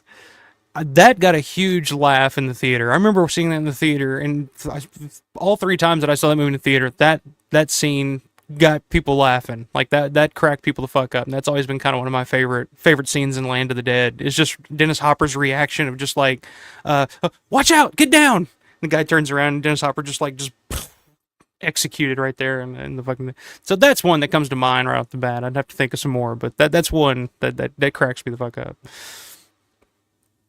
Grant says, I love Diary, but the lead, Michelle Morgan, I think, yeah, Michelle Morgan, she's atrocious. Yeah, she's not great either. Especially her, overdub dialogue or whatnot. Definitely not one that I'm a big fan of, for sure. Brandon says, I still plan to go back and read Romero's notes for the It adaptation. Curious to read his thoughts. Yeah, that's another. I mean, Romero was attached to so many Stephen King projects over the years that it's it's crazy. You can almost all of them. I mean, going all the way back to like Salem's Lot. I mean, it's almost like if Stephen King had a property out there that they were trying to turn into a film. Like George was one of the first ones that they would go to be like, hey, what do you think about this? Which makes sense. I mean, he had a great relationship with Stephen King, and they worked together on a few films. And Steve was cameo appearances in Night Riders and Diary of the Dead. So yeah, I mean, they were great friends all the way to the end, pretty much. Michael says, I'm surprised Romero didn't do more with Stephen King. I think Romero directing Cell or reimagining The Stand would have been great. Yeah, The Stand was one that Romero was attached to in the early 80s. He was originally supposed to do The Stand. That didn't pan out. Pet Cemetery we talked about. There were quite a few. I mean, a lot of Stephen King's lesser known stuff, like The Girl Who Loved Tom Gordon was one. From a Buick 8 was another one that George was attached to directing at one point. A lot of them just never came to be. We got The Dark Half, we got Creepshow, and I think that's it. I think that George did of Steve's work. But yeah, I mean, like I said, the connection there between George and Stephen, went deep because they were friends. And I mean, Christine, the film Christine, the car named Christine, Stephen has been on record as said that, that he named the car Christine after George's wife, Christine Romero. So there's a little fun fact of a little lesser known trivia for you guys that didn't know that. Hey, Larry's in the house. What's up, Larry? Good to see you, man. And go back and check out, if you want to check out Larry on the Nightcast podcast the other night. That was a really fun one. It was about 2.5 hours long with him and Jim Serenella. Got to take a little peek into Larry's Night of the Living Dead collection and hear some really cool stories from Larry as well. So go back and check that out. It's on if you want to check out, I think it's available now on the Image 10 YouTube channel. So I think if you type in Image 10, should pop right up. And you guys can check that out. Larry said, I'm in touch with Alan Van Sprang's convention agent. She has tried to get him out to the Living Dead weekend for a long time. We just haven't had a good reason to have him come out. Well, like I said, I'm not the biggest fan, but that would be a pretty cool get, because I don't think I've ever seen him do too many conventions, honestly. And I would love to actually hear some of his stories, because, I mean, he worked with George on George's last 3 films. Land, Diary, and Survival. I mean, Survival, he was the star, but I mean, George obviously loved working with him because he kept bringing him back. So yeah, reach out, see if you can get, because I mean, he was in Land of the Dead. So there you go, 20-year anniversary, Land of the Dead. You want to, do something different, get Alan Van Sprang to show up. We got Sean Roberts coming for the first time, get Alan Van Sprang to show up. Because I would love to have him on a panel or something, just to ask him some questions about his experience working with George during that time period. It's a time period that not a lot of people get to really talk about, is their experiences with George at that time. But he was one that worked with George more than anybody. So just my 2 cents. But I like I said, not the biggest fan of his performances by any means. But it would be cool to hear some of his stories and his recollections working with George around that time for sure. Brandon saying the first treatment for Romero's Resident Evil had a very Romero humorous death scene. It didn't fit the film, but it was a shame he couldn't repurpose it. That's interesting. I have to go back and look at that. I don't think I've read the first treatment for Resident Evil. Actually, I've read the screenplay, but I've never read the treatment. So,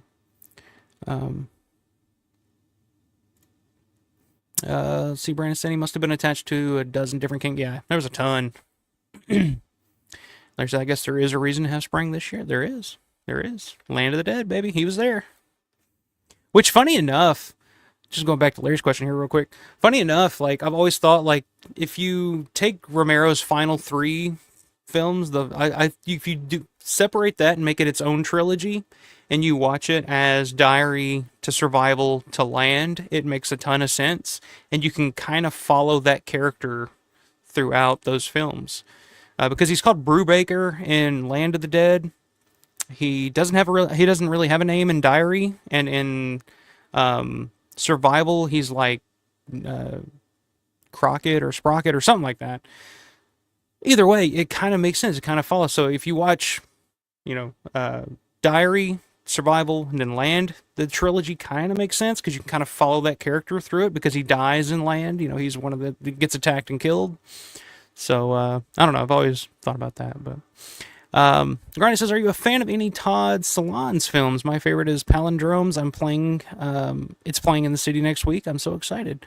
Todd Solondz. did he do? Let me look it up real quick because I think that sounds familiar, and I think that he did one of my favorite films, but I can't remember. Hold on, I'm gonna look it up real quick just so I can be sure before I sound stupid.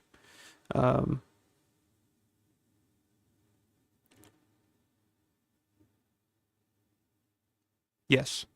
Welcome to the dollhouse. Welcome to the dollhouse. Is one of my all-time favorite films. I thought he directed that. I wasn't sure, so I had to double check. But I'm not super familiar with a lot of his films, but that one in particular is one that I've seen dozens and dozens of times. It's one that used to play all the time on like IFC and stuff back in the day. Welcome to the Dollhouse. It's one of my all-time favorite films. There's a little fact for you guys. Welcome to the Dollhouse. Anyway, I'll quit singing. But yeah, that's a good one. I haven't seen Palindromes, though. That's to look into that. There was another film that he did that I remember watching I thought was pretty good. Can't think of the name of it, but it had Philip Seymour Hoffman. God, it's been so long since I think I've seen that one. But yeah, I think that was another one that he did, if I'm not mistaken. Trying to think of what the title is. But yeah, Welcome to the Dollhouse. We'll go with that one. That's one of my all-time favorites. Yep, Salem's Lot. That's definitely one. Brian says, where do you land on the homepage of the Dead Romero timeline debate? Does Land come after Day or vice versa? I've got my opinions, but curious to know everyone else's. To me, obviously, in my opinion, Land comes after Day. Because I feel like Day is kind of the end of life as we knew it. Day was the end of us trying to cling to what we consider life, day-to-day life, our reality, and all the norms that are gone. Land is us after we've accepted the fact that life has changed and nothing will ever be the same, and we're dealing with it now by just walling ourselves in and pretending that nothing's going on out there. Whereas Day is we're still trying to figure out a cure. We're still trying to figure out a way to fight the dead and save humanity. Land is kind of like, it is what it is out there. But in here, in Fiddler's Green, like, it's all back to normal. So I've always considered Land after Day. Because I know Day feels like the true end of the world or whatever, but I feel like Land is kind of our where humanity has kind of tricked themselves into thinking that, we're bouncing back. We're handling the situation by just ignoring it, pretty much. Okay, so Sean, this is Todd Salon's Rules. Saw Palindromes in its initial run. Okay, there you go. Got another Todd Salons fan there. Or is it Solons? I don't know. Salon sounds very professional. It says, Bub or Flyboy, which one would you love to chain up and play video games with, like Shaun of the Dead? Gotta be Bub, right? Like Flyboy, but Bub was at least smart enough. Bub liked good music. Bub liked to read. Speaking of Salem's Lot, Bub was a reader. Yeah, I'd go with Bub. Which could, we could switch over to the main topic tonight. We could talk about that, which kind of plays into that. God, I'm behind on these comments. I'm going to run through these real quick, guys. I always say that, but I'm going to try to catch up, and then we're going to get to the big topic for tonight. Brian says, I'm of the opinion that Land comes after Day. It makes a lot more sense. I agree with Brandon 100%. Bunny says, I thought the cigarette scene in Dawn was funny. Yeah, that's a good scene, too. Another good one. That's one that still gets loud. When I saw it in the theater, people still chuckle at that line, too. Michael says, have you seen any tattoos based off any Romero films in person? Oh yeah, tons. If you can see it, I got a Dawn tattoo there. Planning on getting some more soon. Possibly at Living Dead Weekend this year, but yeah, I mean, Matt's got some really awesome ones. Matt Landrum, Robert Dobbins, friend of the channel, Robert Dobbins. He's got some pretty damn cool ones. Yeah, there's a lot out there. Some really cool ones. But yeah, that was my first tattoo, was the Dawn on the arm. I always tell my parents, like, when I turn 18, I'm getting Dawn the Dead tattooed on me. There's nothing you can do about it. And they're like, okay, whatever you say. And I turned 18, and by God, I got Dawn the Dead tattooed on me. They were like, you really did it, didn't you? I'm like, you goddamn right I did. So, Aro, what's up, man? Aro Pajari's in the house. Or Padri. I fucked it up first time. Aro Padri, what's up, man? Brian Stahl, I get the impression that land is a great deal of time after day. They have a whole city and fortified society. Just seems there would have been some years, and Sabini plays Zombie Blade. Yeah, there you go. Brian says, agreed. I think the text supports it. I thought it was interesting Daniel Krauss took the opposite stance. That's true in the book The Living Dead. Yeah, that's kind of the opposite. Brandon says, oops, I meant to say day comes after land. Sorry, it's like, okay, so Brandon's of the different mindset there. Brandon saying, you're good. Also rented the dog dug it. Absolutely. Brandon says, but I think it go either way. I was always a fan of the idea that there isn't meant to be a continuity between the films, which land kind of changed. Well, yeah, really, the continuity between Night and Dawn, there's always been that debate, is like, did the zombie uprising continue from Night into Dawn, or did they kind of did things kind of calm down after Night and then it kind of ramped back up in Dawn? Because I've heard that before too, but yeah, it's not really a, like a, I don't know, like a Batman movie or something where you can tell, like, oh, this is 10 years later or whatever. Awesome pick. Oh yeah, well, Welcome to the Dollhouse. Yeah, I love Welcome to the Dollhouse. Happiness, yes, that's the one I'm thinking of. Happiness is the one with Philip Seymour Hoffman. Yeah, I remember seeing that. I thought that was pretty good. Like I said, it's been a long time since I've seen that one, but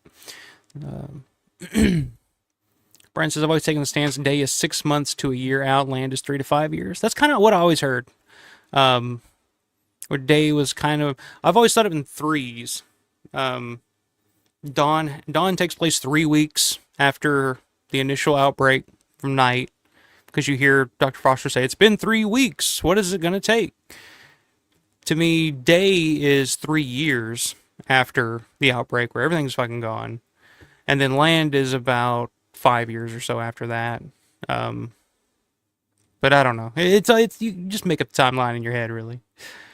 Aaron Brasmer, what's up, man? Aaron's in the house. Says, I always wondered why George was always attached to tons of movies but was never allowed to make them. Was it because studios didn't want to give him creative control? Well, George never really wanted to work inside the studio system as it was, but, a lot of directors are attached to a lot of different stuff, but I mean, some things happen, some things don't. But with George, it always seemed like it was just like one thing after another, especially in the 90s, and I think, that's kind of one thing that kind of kicked his ass. It's like, it was just like the rug kept getting pulled out from under him during that whole time period there in the 90s. Skip right in here. John says, yeah, I thought land was after day because Romero was following the zombie evolution. Diary had to go back to the beginning to tell the story he wanted to tell properly. Yeah, that's what, yeah, I mean, the evolution, I mean, land, they're kind of learning on their own, whereas day, they're kind of, Logan's kind of bringing it out of them, or Bub at least, or just trying to. Let's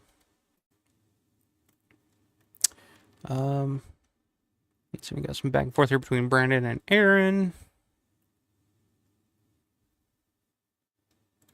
So Brandon talking about that. Aaron said, do you think George would have finally filmed his original day script as a third film in the newer Dead movies, Diaries? Well, Land is kind of pretty much what what he had in that original script. That original Day of the Dead script was pretty much a mix of Land and Day, the versions that we got. So he pretty much did everything that he wanted to do in that original script with Land of the Dead. So I don't think he really felt there was a need to kind of go back and do that original screenplay. Yeah, there you go, Brandon. Take it from Brandon. He knows. Brian said, I think we're seeing a loose continuity, but it's similar to comic book time. Yeah, it's a very loose continuity-wise in terms of the timetable. Ed says, George said Land is 3 years after Day. So there you go. Okay, so like I said, keep it in threes. dawn is 3 weeks after night, day is 3 years after dawn, and land is 3 years after day. That's the timeline I'm going with, and I'm sticking to it, by God. Brian says, took a day to go to Pitt Romero Arc. Awesome. I'm glad you got to. I know Matt's going to be doing that this year in June for Living Dead Weekend. I'm looking forward to that for him because there's some stuff I want to talk to him about. Read the original Dawn draft. Wow, yeah. It's something, isn't it, man? And was struck by how many unproduced George scripts there were. Yeah, hundreds. And it wasn't just like, it wasn't because George would write them and people would just reject him. It was like George was always writing. He's one of the most prolific writers in film, really. I mean, he has so much shit, and he would just, and it's like, not all of it's great. Like, not all of it's even, like, I don't even think George thought, like, a lot of this shit would get produced at any point, but it was just like, okay, I have an idea, I'm going to flesh it out, I'm going to write it, it's done, I'm moving on to the next one type of thing. There's a ton of unproduced Romero stuff. But it's just because he was such a prolific writer, and he just had all this stuff, just because he was always working, always writing. And John says, I watched a Q&A with George at a convention where he discussed the original script, and I think he's come to terms that it wasn't as solid of a script because it was action for the sake of action. Yeah, I mean, George's favorite of his zombie films is Day of the Dead, or, was Day of the Dead, and he always said that. And I think he was kind of happy with the fact that he had to shrink it down and make it more of a personal character study, almost more so than just an action flick. Because that original Day script was a lot of action scenes, and that's why they couldn't make it, because the budget was too big. So having to shrink it down to the core of what George was trying to say and what he wanted to get across, I think it worked out better for, in George's opinion, it worked out better in the end. And I'm kind of the same opinion. I've read that script numerous times. It's a fun script. Like I said, a lot of it ends up in Land of the Dead, but I've just become so accustomed to the Day of the Dead that we've gotten that it's kind of hard to imagine anything other than that existing out there. That's right. Yeah, the Gone with the Wind of zombies. That's right. Or as I think it was Savini put it, I think Savini said it was Ben-Hur. No, Savini said it was Raiders of the Lost Ark with zombies. No, Savini said it was Ben-Hur with zombies, and Nicotero said it was Raiders of the Lost Ark with zombies. So if that tells you anything, it was a pretty big script with a lot of shit in there. I didn't want to misquote, but... Sarah, let's see, the original script for Day is 180 pages. Sarah dies on page 15. Does she? I don't remember that. I feel like she was in there. But there's so many more characters in that version that I'm kind of glad we got, a focus on a handful instead of just, a huge slew. Because it wasn't even just Bub. It was like a whole army of Bubs in that screenplay, too. And I think that would have kind of taken away the cachet that, that Bub had, and the freedom that Howard Sherman had to play that character and give it its own personality. Let's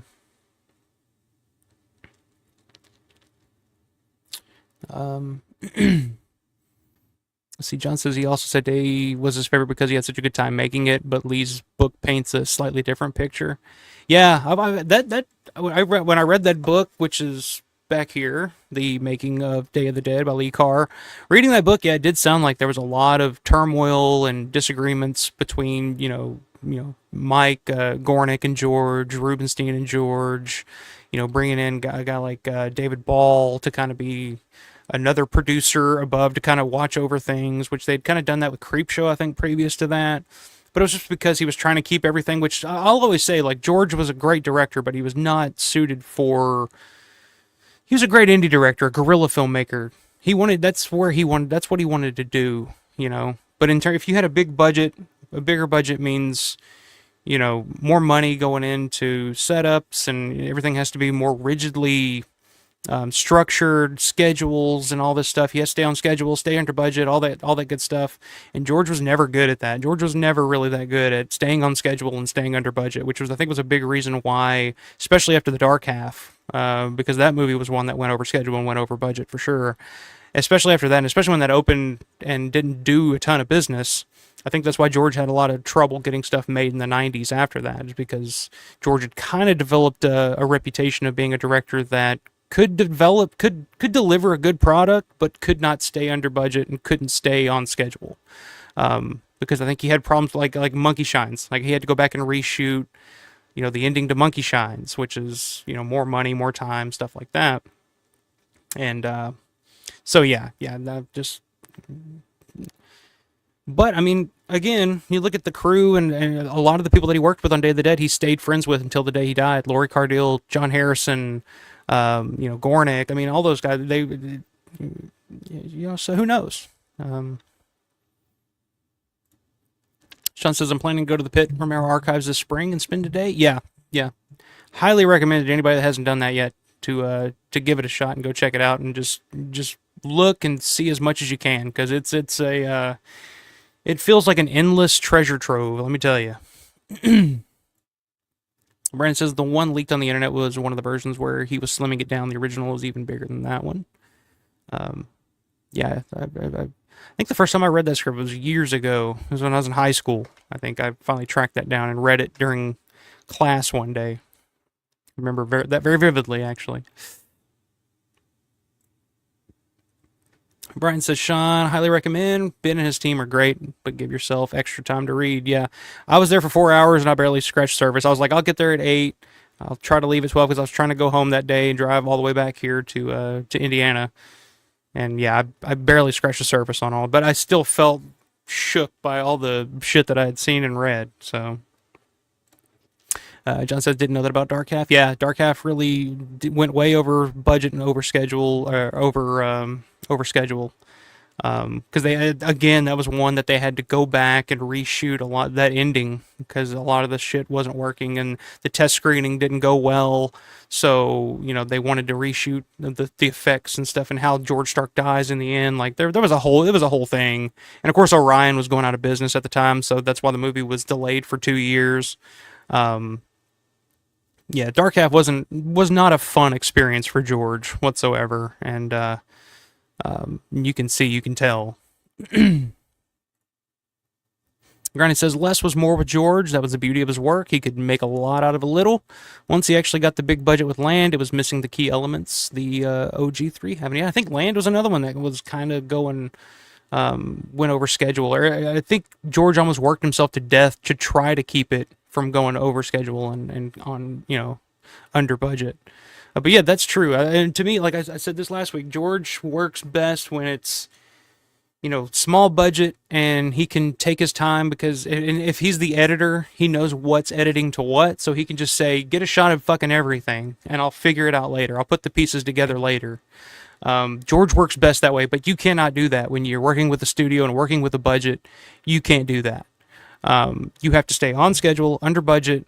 And that's why these directors who continue to work in Hollywood, that's why they keep getting work, is because even if their movie isn't a huge success, studios will look and be like, well, he stayed under budget and stayed on schedule, so he can do this, he can man this. That's why there's so many cookie cutter fucking filmmakers in Hollywood that you can't tell their work from anybody else's.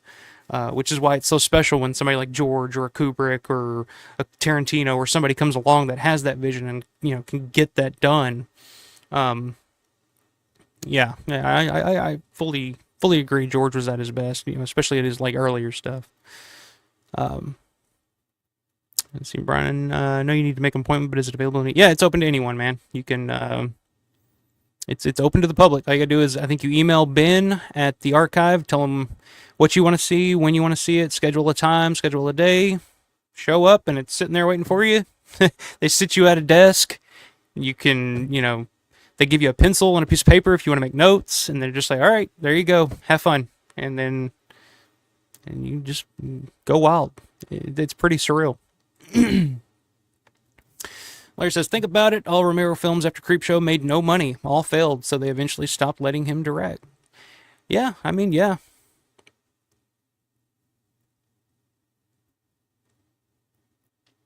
Yeah, and that's a bad combination. When your film isn't like, if you go over budget and over schedule, but your film makes hundreds of billions of dollars, studio be like, all right. It's like Stanley Kubrick. It's like they let Kubrick do whatever he wants. wanted. They let Tarantino do whatever he wants because they know, like, take your time, whatever money you need, because they know when that movie comes out, it's going to make a ton of money and it's going to make them a ton of money. So it's like, all right, they've proven they can do this. But Creepshow, you mentioned Creepshow. Creepshow was kind of the film that convinced George that he could do a bigger budget, studio type film. Because before that, he was always just like, I just want to avoid that. I don't want anything to do with it. But then he does Creepshow. He gets a bigger budget. He works with some A-list, actors. And it's such a success and it works out for him that he's just like, oh, I can do this. So that's kind of what led him down the road of, the Monkey Shines and the Dark Half and, working with Orion and those types. John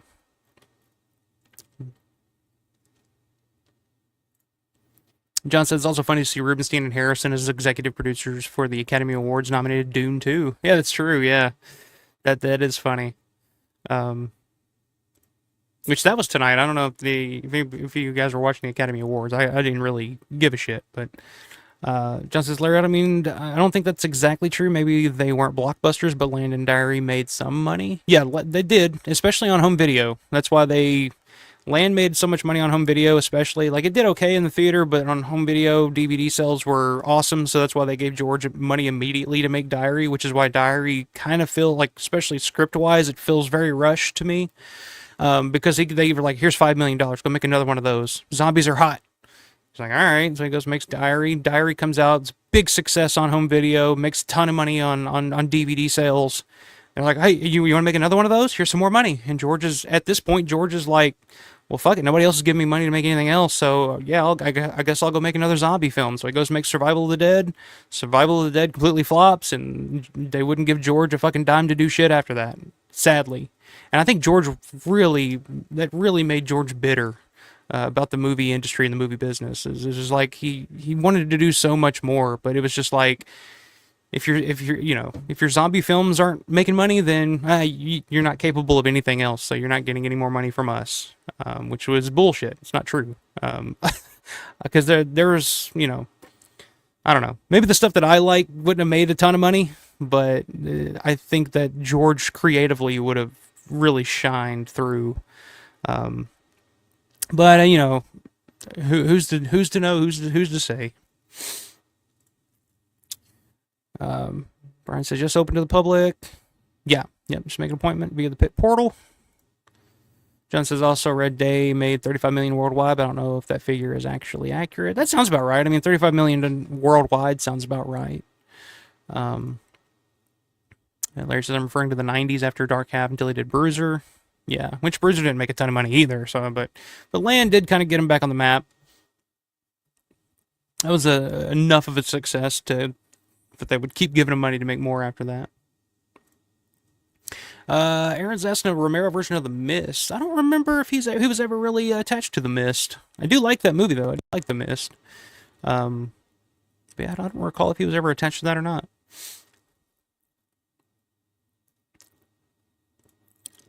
Larry saying Box Office Mojo says Day made 5 million worldwide. Okay, that's interesting. That's not too great then, because the budget on Day was 3.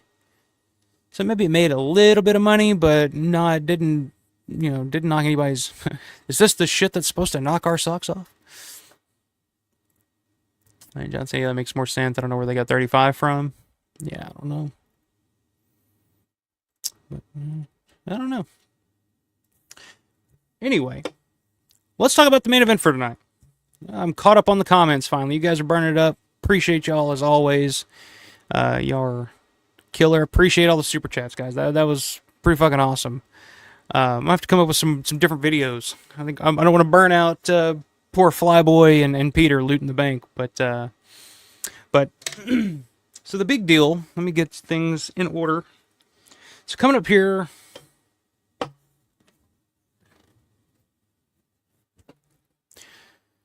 So March is upon us.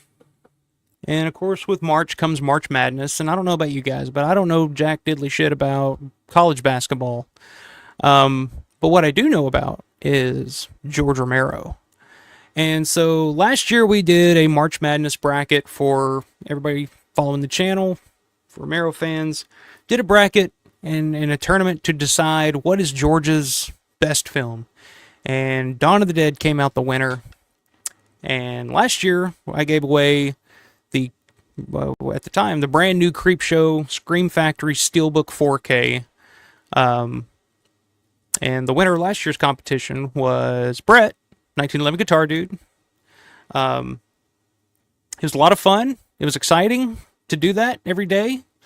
But this year, this March, we will be doing, here for the channel, the King of the Zombies March Madness Bracket Contest. And let me pull up real quick here. And the winner of this contest will receive the brand new Jordy Verrill Creepshow action figure from Monstars. Just came out, and this is the green variant. There's a red variant and a green variant. This is the green variant. This is the one that will be up for grabs for the winner of this bracket contest.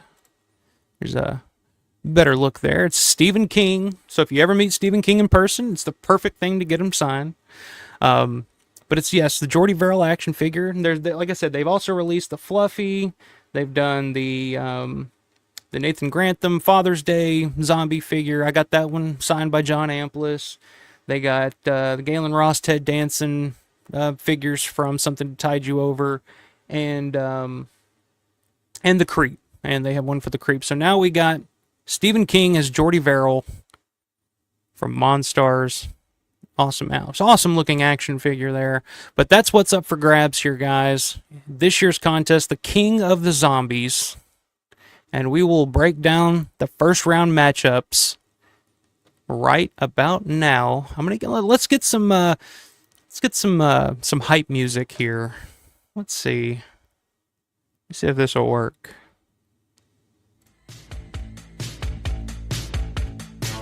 There we go. Does that sound all right, guys? You guys hear me all right? Let me bring it down just a tad. All right. 16 of the most iconic zombies, ghouls, living dead, whatever you want to call them, in Romero's films from Night, Dawn, Day, Land. I didn't add any from Diary or Survival, but it's a tough 16. It was tough to whittle down. I left out some really iconic zombies, let me tell you. But who is the ultimate king of the zombies of the Romero universe? 16 zombies, head-to-head, tournament style. One will win, one will come out, as George once famously called Flyboy King Zombie Man. Who will it be? First matchup in round one will pit Bub, the 1 seed from Day of the Dead, going head-to-head with the Butcher from Land of the Dead. Of course, Bub, played by Howard Sherman. The Butcher, played by Boyd Banks. Both will be at Living Dead weekend this year. So there you go. So there's the first matchup. The 1 seed Bub versus the 16 seed The Butcher. In our second matchup in this tournament, this is fun. The 2 seed Flyboy, played by the late, great David Emge, taking on the 15 seed Beef Treats, played by Mark Tierno of Day of the Dead. That's a fun one. That's a fun one. Our third matchup in round one of this contest. The 3 seed, the Cemetery Ghoul, played by Bill Heinzman. The first original ghoul, the first zombie in the Romero universe from Night of the Living Dead, going head-to-head with Miguel, who gives us the first zombie bite in Romero history from Dawn of the Dead, played by the great Tommy Lafitte. Our fourth matchup will pit the Airport Zombie, played by Paul Musser from Dawn of the Dead, head-to-head with John Russo as the Tire Iron Ghoul from Night of the Living Dead.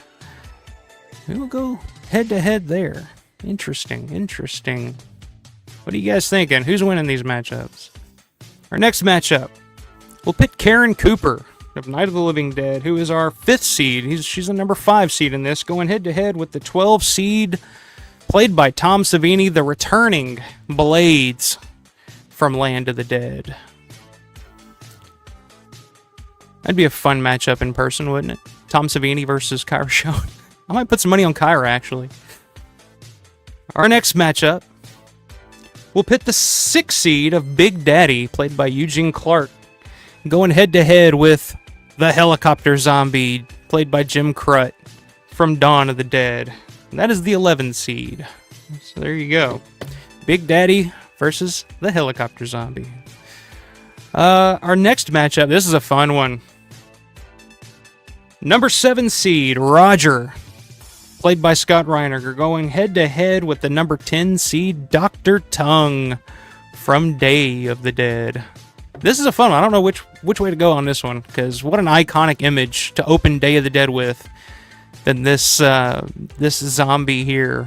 But man, how do you compete against Reiniger and his zombie as Roger? And then our final matchup here in the first round pits the Hare Krishna Zombie from Dawn of the Dead, the 8th seed, going head-to-head with the Machete Zombie, played by Lenny Lees, from Dawn of the Dead. So there you go. King of the Zombies, March Madness tournament bracket. Oh, music's still playing. Let me turn this off. All right, there we go. But there's our matchups. I like doing the little graphics there, like I was putting together the lineup for WrestleMania this year. But let me pull up. I'll show you guys the entire bracket here so you guys can see. There you go. The entire bracket that you will fill out and submit your winners. Bub and the Butcher, Machete Zombie and Hare Krishna Zombie, Karen Cooper versus Blades, the Tire Iron Ghoul versus the Plaid Shirt Zombie, the Cemetery Ghoul versus Miguel, the Helicopter Zombie versus Big Daddy, Roger versus Dr. Tongue, and Beef Treats going against Flyboy. So there it is. So, last year, if you entered into the contest last year, I will send you an email with a link for you to join this year's. So I'll go ahead and automatically enter you into the contest. You'll get a link to go in and submit your bracket. And the brackets will be voted on by you, the viewers, every day. So I'll go ahead and read down the rules here. Every day on the community section, I will post a poll of pick one. Pick a zombie. Your favorite, whoever you think has the best makeup, whoever has the best kill, the best scenes. However you decide what is your favorite zombie. Which zombie are you going with?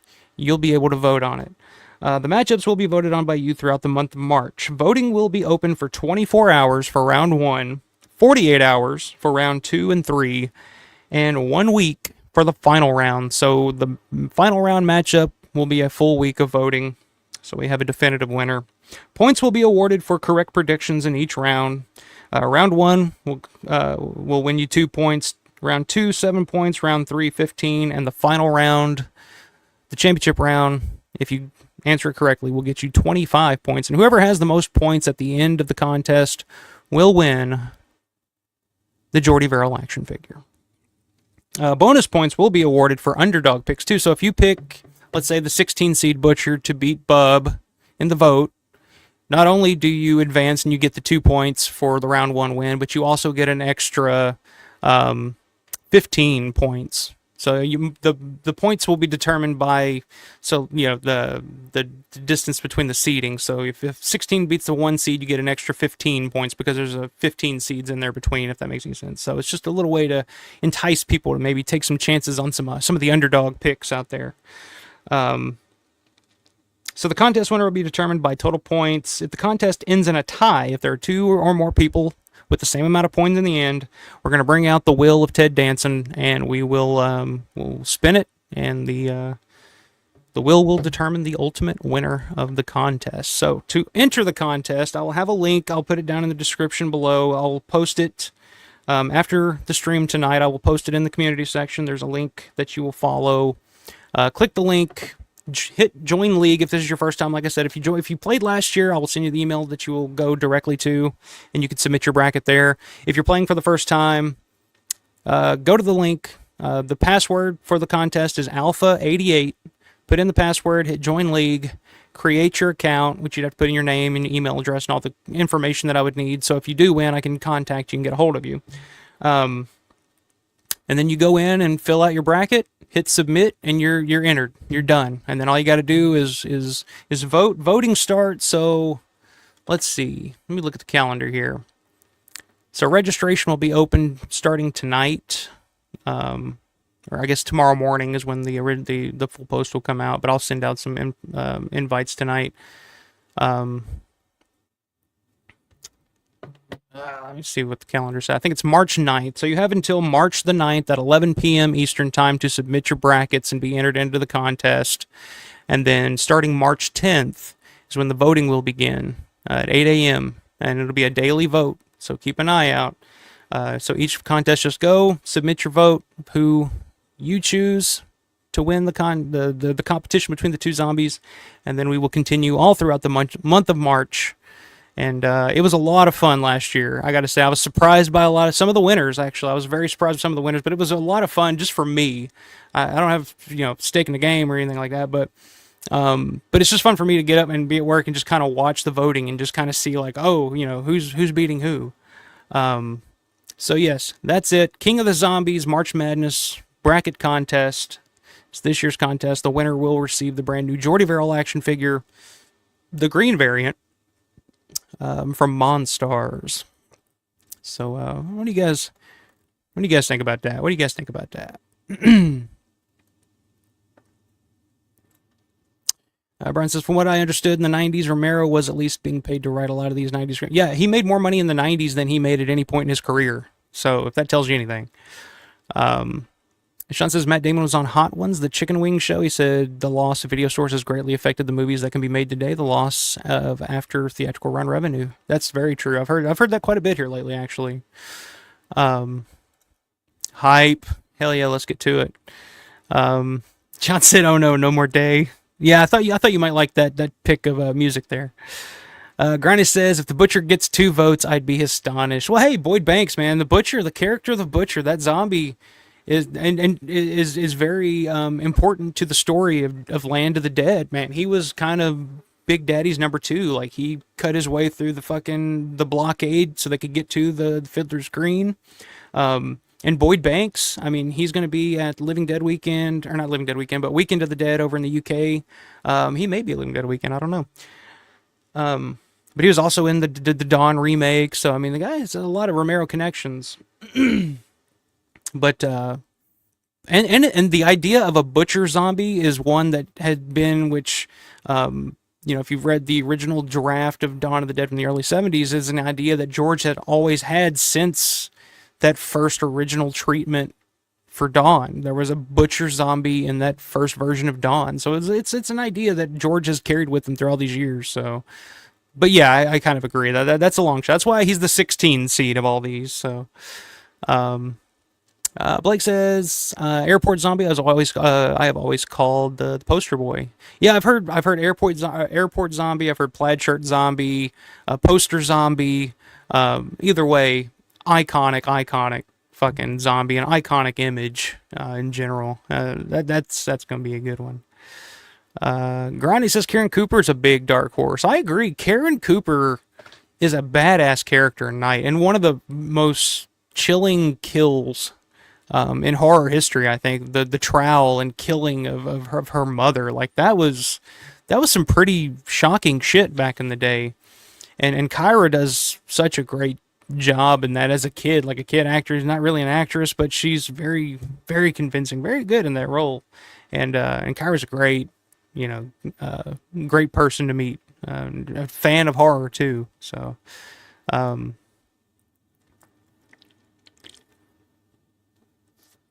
shit, I'm spilling beer everywhere.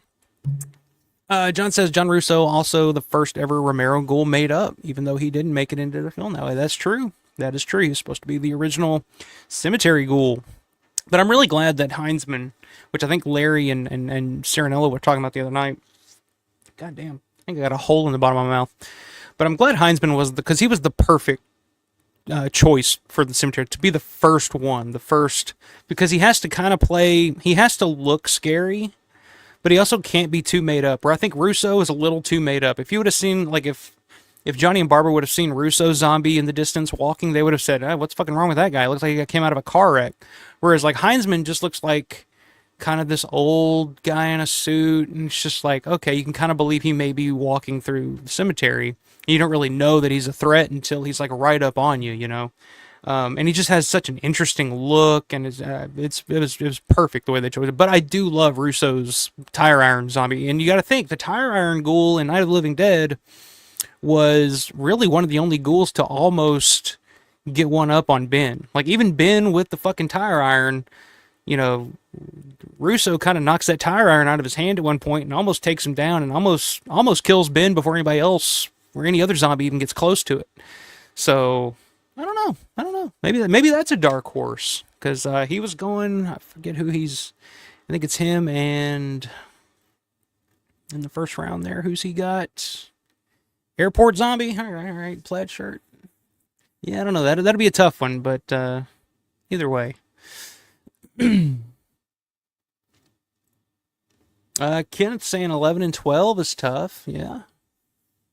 Yeah, especially when they get closer, like, you know, the closer the seeds, the harder it gets. Like, it's a fucking toss-up for me between, you know, the machete zombie and the Hare Krishna zombie. Because, I mean, the machete, Lenny Lee's, I mean, one of the most iconic images. I mean, it's on the poster, the French poster. There's you know, statues and figures of Lenny, but then there's also figures of the Hare Krishna zombie, and Mike Christopher is one of the most famous zombies. I mean, he has his own Halloween mask. So yeah, that's a real toss-up. Blake said, I wish Dr. Tongue would have been the Day of the Dead poster boy. Yeah, I mean, what a great, and of course nobody's playing that role, it's an animatronic, but what a great makeup and just a great look on that. And that's another one, Dr. Tongue and Roger, like that'll be interesting. That'll be interesting to see how that turns out. Steven says, I have to take Big Daddy, the helicopter zombie loses his head. Hey, that's a good one, very good one. Sean says, Bub, even though I'm not a big fan. Flyboy, Cemetery Ghoul, Airport Karen, Helicopter, Dr. Tongue, Machete. Okay, so we're lining them up. Bub, Flyboy, Cemetery Ghoul, Airport Karen. So yeah, I mean, they're all pretty much right there. Pretty much, yeah, pretty similar there between Sean and Brian. Kenneth wants to know thoughts on the Cena heel turn. That was great. I mean, you know, as which I didn't see it live. I was too busy watching AEW Collision. Just kidding. No, I mean, it's great. Yeah, I mean, I would say it's way overdue, but honestly, it's the perfect time for that because he's no longer the main guy. Like, if they would have turned him heel 5-6 years ago, I don't know if that would work because he was the main moneymaker. He was selling too much merch and stuff. But now it's his final run. It's like he's going for that last championship at WrestleMania. He wants to break Flair's record. I think it's worked out really perfectly, and aligning him with The Rock is kind of perfect as well because they're both, you know, Hollywood in and out type of guys now. So yeah, I thought it was pretty fucking brilliant. Probably the best heel turn in wrestling since Jeff Hardy turned heel and joined Hulk Hogan and Immortal in TNA at 10-10-10. All right, enough of the jokes. Sean saying round 12 was the toughest. Yeah, like I said, they get harder. They get harder as they go. I mean, obviously, you know, Bub, Flyboy, a lot of the, you know, the big ones, they'll probably make it to, you know, the last few rounds, but you never know. You never fucking know. There's some crazy fucking people. There's some crazy fucking people out there that, because I think one of the big things, I think Land of the Dead last year beat out the Crazies in the first round. And I did not see that coming. I was like, oh, wow, I didn't expect that. So you never know. Brian says, shit, gotta hide my pics. There you go. Sean says, Airport Zombie was in The Walking Dead. Yeah, Flyboy, there was an homage to Flyboy in Walking Dead, too. There's quite a few. I think Dr. Tongue, there's even an homage to Dr. Tongue in The Walking Dead, too, at one point that I've seen. So, and John said Heinzman is also tall. It seems like Romero liked his lead zombies tall. That is true. That is true. Yeah, it's perfect casting choice there. I'm glad that was Bill and not Russo there. Aaron says should have Karen versus the 2 airport kid zombies that got wasted by people. That'd be a good matchup too.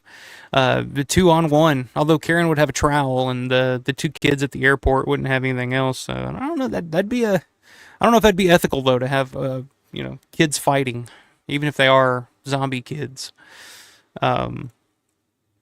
Sean said Leonard Lee's used to sell machete zombie clocks back in the day. Wish I bought one. Yeah, Lenny's got. If you see him at convention, he's usually got a lot of machete zombie stuff. Actual machetes with the thing cut out, figures, statues. Yeah, there's a lot of machete zombie stuff, and it's funny because he's only in Dawn for a split second, like for a handful of shots.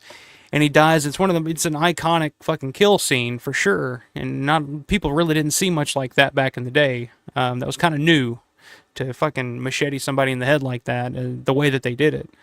But yeah, I mean, and it's an iconic scene, an iconic shot, an iconic image. Just that that look on his face, And Lenny's a great guy. I mean, I have a picture of him with my daughter. She was like 8 when we met Lenny, and she's holding the machete, and he's got it stuck in his head, and he's making the face.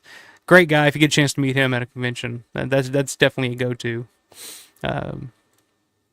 Steven says, if Taker can lose the streak, why does Cena have to break Flair's record? Just a thought. I mean, will he, though? That's the thing. We don't know. He might. I mean, I'm kind of for it at this point because it would give him more heat, I think. But yeah, I don't know. We'll see. I mean, Flair also won all those championships back in the day when I feel like it was more of an accomplishment for people back in the day because there were less championships and less opportunities for people to win those when Flair was doing it. Whereas Cena, it was an era when Cena, there were so many belts that guys could win, and the belt would switch back and forth, all the time in modern time. Where it didn't really do that back in the day when Flair was holding the belt. It says Cena can't beat Rick's record. Flair actually has over 30 title reigns. Several times he would lose the title in Japan for a week and then gain it back. Same with Puerto Rico. Yeah, there were a lot of back and forths with Flair. Even some of his wins in like the later days of WCW were kind of like, do we count that? I mean, yeah, I guess we do, but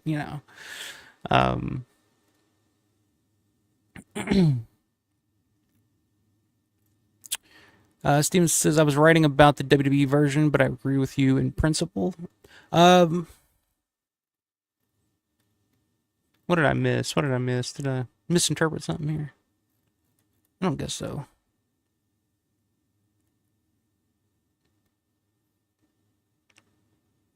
Okay, yeah, I think I get what you're saying. But yeah, so that's the contest. Like I said, there'll be a link to join. Like I do is click the link or add it to your browser. Join the league. Password is Alpha88. Submit your bracket. Once it's submitted, all you gotta do is vote. And the winner will receive the new Jordy Verrill action figure from Monstars, the green variant. By God. Which makes it cool. Anything a different variant is always cooler. But yeah, should be fun. Should be a fun month. We're gonna be doing that. Also coming up, I think this is where we've settled on this date, March 22nd. I'm gonna have Dirk and Darren from the Eurocrypt podcast and Subjective Perspective Collective joining me to talk all things Romero and Argento. So Vampire, Zombie, Dawn of the Dead, Two Evil Eyes. It's going to be a show. I think I'm going to title it Un Film de Romero. Or maybe Un Film de Jorge Romero, maybe. Something like that. But looking forward to that. I think we've settled on March 22nd. I think that'll be the time that we'll do that. And I'm looking forward to talking with those guys. They were doing a stream earlier on The Shining and Stanley Kubrick's The Shining.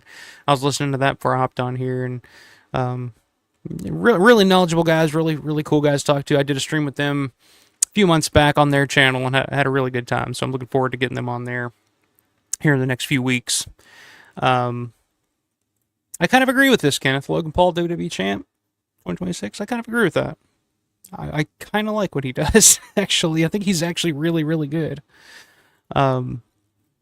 Blake says, Tommy Gun biker actor died young. I read where biker he was with died in a motorcycle wreck about 2 years ago. Yeah. So the Tommy Gun biker, that was Larry Vera. He died very young, actually. He died quite a while back. And then the guy that he rode with was a friend of all the crew and stuff, a guy everybody knew, Butchie is what they called him. Can't think of his actual name. I've always just known him as Butchie. But yeah, he died just a couple of years ago. I think he was right around the time when I first started doing this channel. I remember talking about that. But yeah, we're not talking. We literally spent the whole first half of the stream talking about death and people dying, and we're moving on to fun things and silliness and frivolity and wrestling. I don't know. Paul Brooks, what's up, Paul? Oh, thanks for stopping in, man. Hey, folks, hope everyone's having a good Sunday night. I hope you are too, man. Hope you are as well. John says, I got heel Cena vibes at the Rumble press conference, but didn't think they'd do it like this. Thought he'd keep losing title shots and start cheating, then turning face by not wanting to cheat and lose. Well, if you notice, just to get into it from last night, when he beat Punk with the STF-U or whatever they call it now, when he beat Punk with the STF, he actually choked Punk out, which is a legal move, which is something a heel would do, not a babyface would do. Which is why Punk was kind of pissed off when he left. He was kind of pissed at Cena before any heel turn took place. So they kind of hinted at it there that Cena was already, turning to the dark side a little bit. Larry says maybe Dirk can talk about his love of Dawn. Oh yeah, we're gonna talk about that because both Dirk and Darren are not fans of Dawn of the Dead. Dirk, lovingly refers to Dawn of the Dead as Yawn of the Dead, actually. So I'm interested. We're all gonna play nice. Dirk's a great guy. Both him and Darren are both really cool dudes, and they have really great opinions, and I respect their opinions a lot. So that's why I find it interesting when a person that I respect their opinion, when it comes to films, when they don't like something like Dawn that I just love, I'm so curious as to what's the disconnect there. But we're gonna get into it. We're gonna talk to him. I'm gonna press him on it a little bit, but we're gonna be talking about the Argento cut, the European cut of Zombie, which I think they're warmer to than the U.S. cuts. I think that version I think they like a little bit more than the U.S. versions, but the U.S. they're not fans of. But we're gonna discuss it. We're gonna talk about it. Sean says, love Argento talk. His best are some of the best ever. I agree. Like I said, Argento's probably my second favorite filmmaker of all time behind George. Like I said, it's either it's always a toss-up between Argento and Kubrick, depending on my mood. So yeah, I'm always down. Love talking, and especially the relationship that Dario had with George, and working, getting Dawn made.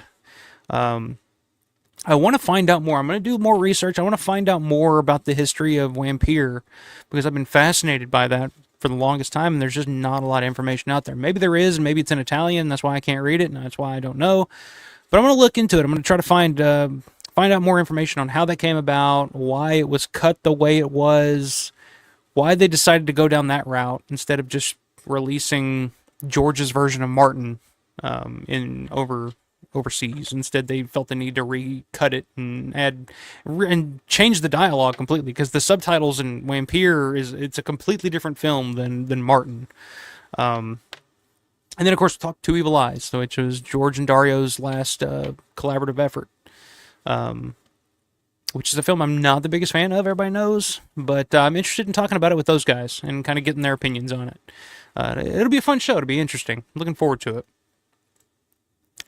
it. Kenneth says, Dawn, Day, Night, and Land, all my go-to, but I also love Return of the Living Dead. How do you feel about Return? I love Return of the Living Dead, too. I know George was always a little apprehensive on embracing it or putting it over really ever. I mean, he used to refer to it as a spoof of his films, and there was, of course, they came out, Return of the Living Dead came out right around the exact same time as Day came out, so George kind of kind of resented that a little bit, maybe because Return was successful and made a lot of money and was a big hit, whereas Day kind of wasn't when it came out. So, but I love it. I love Return of the Living Dead. I love the cast. I love the script. I think it's a borderline perfect horror movie.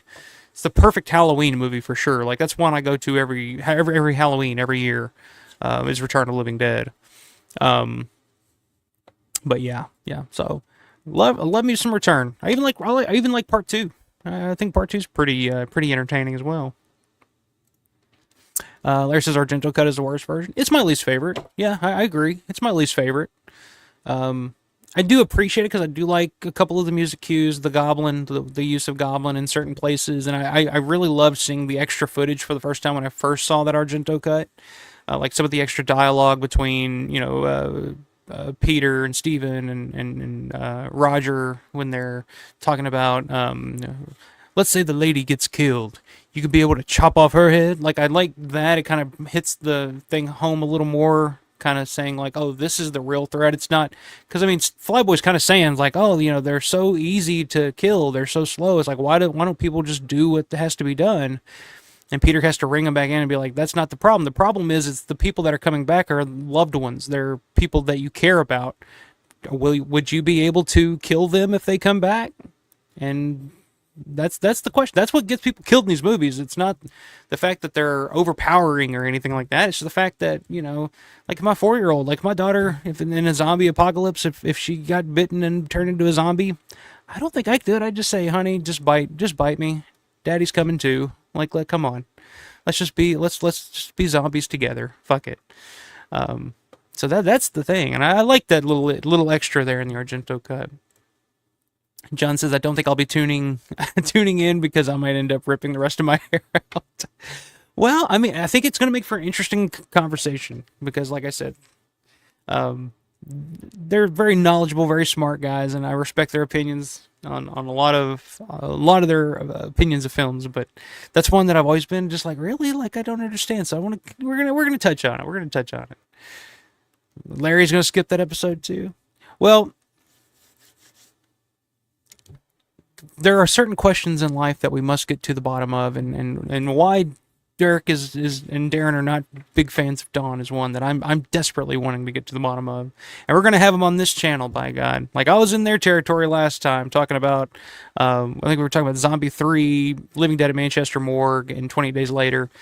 They're on my turf this time, so we're gonna talk some Dawn, and hey, there's nothing wrong with people that disagree. Like that's the beautiful thing. I love having conversations with people I don't agree with, and I love going back and forth because it really opens my mind and it gives me a different perspective on things. So, but hey, it'll be fun. It'll be fun, guys. Blake says, has Dario Argento retired or is Italian horror giallo just died off? I think it's just kind of, he's an older guy. He's making less. He just released a film a couple of years ago called Dark Glasses. I saw it. It was nothing to write home about. It wasn't bad, but it wasn't great. He was in a film called Vortex. He was like one of the lead actors in the film, and he was great. It was one of the most depressing movies. I love depressing fucking movies, so I loved it. But it was one of the most depressing movies. He plays an older guy who's married to this lady who is losing her mind because she has dementia, and it's just like the horrors of, being married to someone that's completely losing their mind, and it's Gaspar Noé, whoever's name of the guy did Irreversible. It was the one that directed it. So if that gives you any idea of what type of film this was, but Dario Argento was one of the stars of the film, and it's really, really good. So I'd recommend checking it out. It's called Vortex. Sean said, love the Romero-Argento relationship. Would love to know more. Absolutely. Yeah, well, we're definitely going to dig into it and really look at all three of those films that they kind of collaborated on, and in different ways. Paul says, always thought it was nice that George included Ozzy Argento in Land of the Dead. I thought it was nice, too. I'm all for including Ozzy Argento in anything. And let me tell you. But yeah, I thought that was a cool, like, little nod back to, George and Dario's relationship was having Ozzy in Land. John says, that's why I really love the first episode of The Walking Dead. Morgan struggling to kill his wife. Excellently done. Yeah. That to me is always the big thing. That's the big unsaid thing about, zombie films, and especially like slow zombie films. Like, yeah, fast zombies, it's like, yeah, they can just run you down and overtake you easily. And like, that's that. Think about slower zombies. That's more depressing to me more than anything is the idea of having to kill loved ones and having to deal with, just the reality of the situation is more shocking than the actual physical violence of a fast, crazed zombie or whatever. Like, yeah, it is what it is. That's like, it's a fun video game, but it really doesn't give you much to chew on mentally or emotionally, in my opinion. Whereas Return of the Living Dead, they're fast, but it works because Return of the Living Dead's not supposed to be taken seriously. It's more of it's an 80s romp. It's a party. It's a punk rock fucking zombie movie, and it works perfect there. But when you talk about like the Dawn remake, like that's why that film really never worked for me, is because the fast zombies, it kind of takes a lot of the meaning of the whole thing out for me. The meaning for me, I don't, it works for a lot of people. Don't get me wrong. I mean, it's a very popular film, but for me, like the whole idea just it doesn't work if they're lightning fast and howling like pterodactyls. I don't know. It says, return to Suzanne Snyder lets Tom Matthews chew her brains out due to love. That's true. Yeah. Let me love your brain. I wish CK was on here right now and have him do his Tom Matthews impression. He's the only guy I know that does a spot-on perfect Tom Matthews impression. Steven says, or you could do the governor thing from Walking Dead and build her a little room and decorate with severed heads. That's true. Or like the Schwarzenegger film Maggie. I don't know if you guys have seen that. It came out a few years back, which people gave shit to because it was Schwarzenegger trying to do a serious role in a zombie film. But I always liked that movie. I thought it was good. And I think maybe now seeing it now that I do have a kid, it might be even more impactful, or maybe less. I don't know.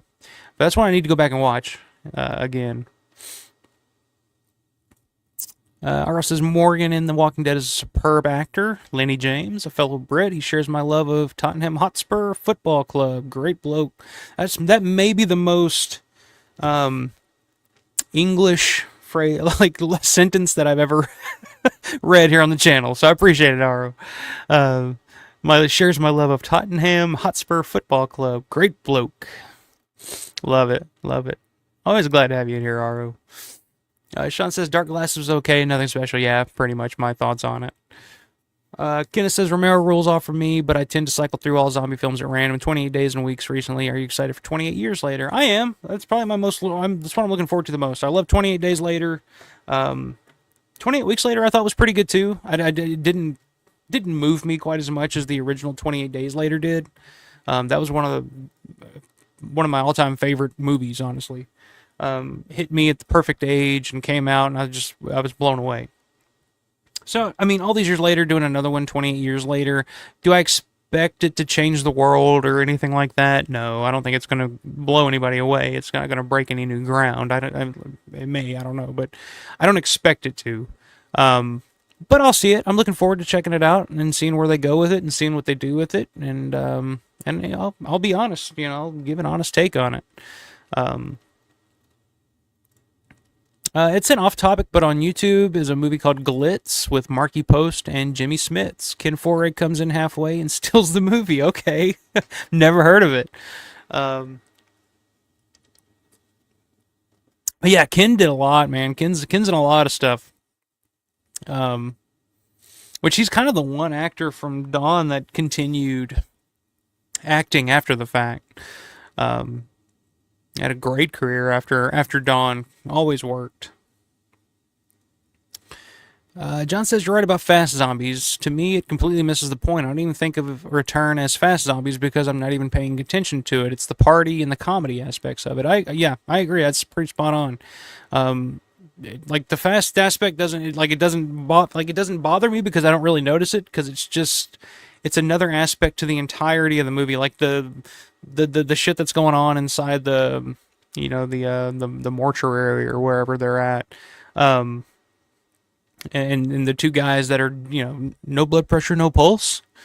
like that whole thing, and like the interaction between all the characters, Linnea Quigley and Manel Nunez, and there's just so much there that the fact that they're right, it's fine. Like it's nothing. Like it doesn't bother me at all. I don't know. And even something like Train to Busan or something like that, like it didn't bother me because I thought the movie was well done, the story was well told, and it was effective. Like the ending was effective to me. So fast, slow. I've always said this. I don't give a shit if they're fast, slow, or flying. I don't care. If the movie is good, the story is good, and it has something to say, just tell me a good story. Make me feel something. But if we're using logic, if we're logically looking at this shit, yeah, they should be slow and, disoriented and bumping into shit. And Romero figured it out years ago. There's no reason to go back and reinvent the wheel, basically. And it says about Black Summer and its take on individual character. I don't know if I've seen what a Black Summer. I don't think I've ever seen that. Black Summer. I don't think I've heard of that. Blake Allen says, Night came out 6 years before I was born. That was a bold choice showing little girl killing mother and eating dad. Yeah, that must have been extremely horrific in 1960. Yeah, that was a big issue back when that came out. Like, that was the thing that not a lot of people saw in the 60s was child coming back from the dead and killing her parents and eating them. Like, that was pretty fucking out there for, for the 60s. So yeah, I mean that on top, I think that just as much as the fact that they had zombies eating the flesh of people and eating, and the whole feeding scenes and shit like that, or the feast scenes or whatever you want to call it. I think that the mother and father, getting killed by their daughter was kind of a big thing that audience were just not prepared to see something like that in a movie like that. Steven says, I just watched Ken and JoJo Dancer. Your Life is Calling. Interesting. Small part, but awesome to see him. Yeah, it's always, and that's one of the reasons why I loved Devil's Rejects when it came out. Because it was like the first time, like right when that time period, at that age in my life, I was a huge Dawn of the Dead fan. You hadn't really seen Ken anything. Like I remembered him in like Chainsaw 3 and Leatherface. He was like, a badass character in that. But you didn't really see him a whole lot. And then here he is in fucking Devil's Rejects playing this awesome pimp character. And he's got some of the funniest lines in the whole movie. And I was just like, this is fucking awesome. Like, seeing Ken Foray with the fucking, playing Charlie the pimp, Larry says Ken Foray is the best thing in Hang Fire, 1991. He's so good, he made it worth watching. He outshines the lead Brad Davis. There you go. Yeah, I mean, gotta love Ken in anything he's in. Ara says running zombies are okay as a different flavor. Yeah, like I said, I don't mind as long as the story's good and they're not. It's not the focal point, and it's not it's. I don't know. Like, tell me a story. Have something to say. Make me feel something. That's all I ask for. Is that too much to ask? I don't think so. It seems like it these days, but yeah, take what you get. Which can. Sean says fast zombies work better as a viral infected people, a la 20 Days Later as opposed to zombies. Yeah, they're kind of like, the term infected people, which I still think of 28 Days Later as a zombie film just because of the presentation and the way that the film plays out. It plays out like a zombie film. But yeah, you look at something like, Nightmare City from Umberto Lenzi back in the day. They're fast and they're using weapons, but they're, quote unquote infected people, but what the fuck? It's a zombie film. Like Nightmare City is a zombie movie. So yeah, I mean, it works in different. I always had the idea when I was a kid, when I would write my scripts and stuff, like the idea that they may be fast and shit when they first awake because of whatever regenerates them or whatever. Like maybe they'd be fast then, but over time they would slowly, fall apart and rigor mortis would set in, and then they would become slow and shambling and deteriorating, and that maybe makes sense. But which I think they did that in something recently, but I can't remember what it was. R says, but the Romero slow zombie are the unbeatable classic type. I agree. I think it just works better. I think that's just what it's like. And people say, I always love when people say like, oh, fast zombies are scarier. It's like, yeah, but, Michael Myers would be scarier too if he was walking around with an Uzi instead of a, kitchen knife. Like, yeah, that'd be scarier if we just had, Freddy Krueger with a bazooka in your dreams as opposed to knives on your finger. Like, yeah, you could run away from knives. You can't run away from a bazooka. It's like, yeah, but the whole point of the fucking thing is it's not a literal thing. It's like, obviously, yeah, it would be more terrifying if sharks had laser beams attached to their fucking heads. But, I'm glad Spielberg decided not to do that for Jaws. You know what I mean? Like, anyway. Steven said that hang fire mention. I knew you were cool. There you go, Larry. John said, I think what it boils down to for me is I really don't like angry zombies, and they're usually fast. I like them slow and sympathetic. Yeah, I mentioned this to Larry. I think it was Larry that I mentioned this to. It was just kind of the idea that that's why I love Dawn zombies. The zombies in Dawn are like the original Dawn of the Dead. It's like people say, like, oh, they're the blue-faced zombies and blah, blah. But to me, like, they're more sympathetic because they're not all gooped up and they're not covered in makeup and appliances and stuff. You can still see their humanity. You can still see them as humans. And to me, they just look more like lost souls as opposed to marauding monsters, like, they're just lost souls who are just like, why am I still here? Like, what is going on? Like, why do I want to eat these people? Like, they're just as terrified of this reality as we are. But but yeah, I completely agree with that. And the zombies that howl and scream like pterodactyls, they all do that now for some reason. And that started with 28 Days Later, because in 28 Days Later, it works because they're not technically dead, so they can scream and do all that. But now every zombie movie, even George did it in some of his later movies, where the zombies would come out and just go, Rah! And it's just like, you ain't got to do all that. Like, it's just not, it's not needed. Larry says Black Summer was a great show, 2 seasons on Netflix, I think. Okay. So that's probably why I haven't seen it. I don't watch a whole lot of streaming, especially shows, Netflix, stuff like that. I do like Black Mirror. I don't know if they still do that or not, but I remember watching that back in the day. Black Mirror was some pretty good stuff. Apparently, the problem with it is every character deserves to die. There you go. Blake says, you just said something that made me laugh, reminded of Tremors that my brother and I always say. When said they couldn't do that, and reply was, shit, for all you know, they can fly. Yeah, I mean, Oh, I love Tremors. I'd love to talk about Tremors someday. Reba McEntire was the shit in Tremors. I don't care what anybody says. Ed says, when there's no more room in hell, the dead will run to the mall. Dawn 2004 in a single sentence. Yeah, what was I used a line years ago. I can't remember what it was, but yeah. And to me, the Dawn remake just kind of, the mall is just kind of there. Like, it doesn't really play. There's not a role for the mall. Like, it's just a spot where they happen to be. There's no reason for it to be a mall. It could be anything else, really. Anyway, I'm not going to get on that tangent. Sean says, love Nightmare City. Planet Terror kind of ran with that, too. Yeah, both awesome. Yeah, that's true. Planet Terror definitely owes something to Nightmare City, for sure. Ken says, have you seen All of Us Are Dead or #Alive? I have not seen that either. Sounds familiar, but I don't think I've seen that. In my opinion, zombie films are not meant to be very scary. They are meant to be chilling. Slow and human-looking zombies achieve this. Running zombies do not. Yeah, and I think it's supposed to me, the scariest aspect of a zombie apocalypse, or the dead coming back to life, taking over the world, is that if that happens, there's no winning that war because we all die, and that's the chilling thing that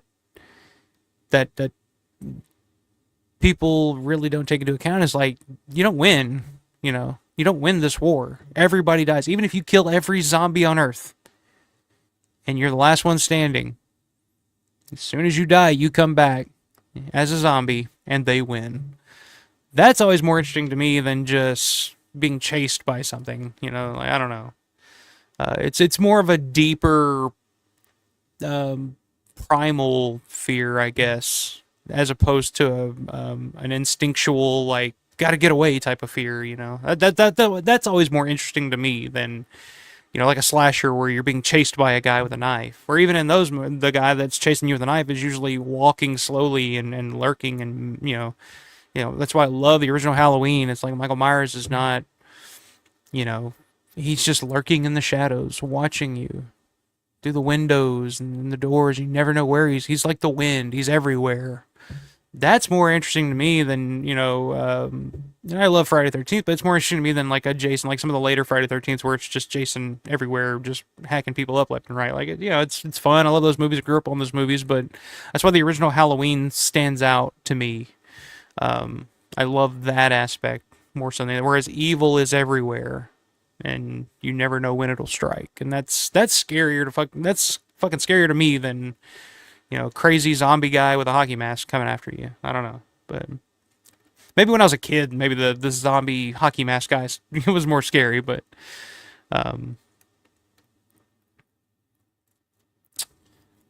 Rick says the sentimental choice is Roger. Yeah, perfect example of a performance of a zombie is Roger's performance and the battle that he is waging inside of him, because he doesn't want to be a zombie, but he knows that he's coming back as one, and you can see it when he starts to rise from his bed. And you can see where he's fighting it, and almost at the end before Peter shoots, it's like he pretty much gives in. He's like, okay, I'm coming for you. I want your flesh. That's such a good fucking performance. Sean loves the whole Tremors series of films, even the bad ones. I think I've only seen like the first 3, and then I kind of was just out on the Tremors thing. But the first 2 especially, I have watched over and over when I was younger. Bunny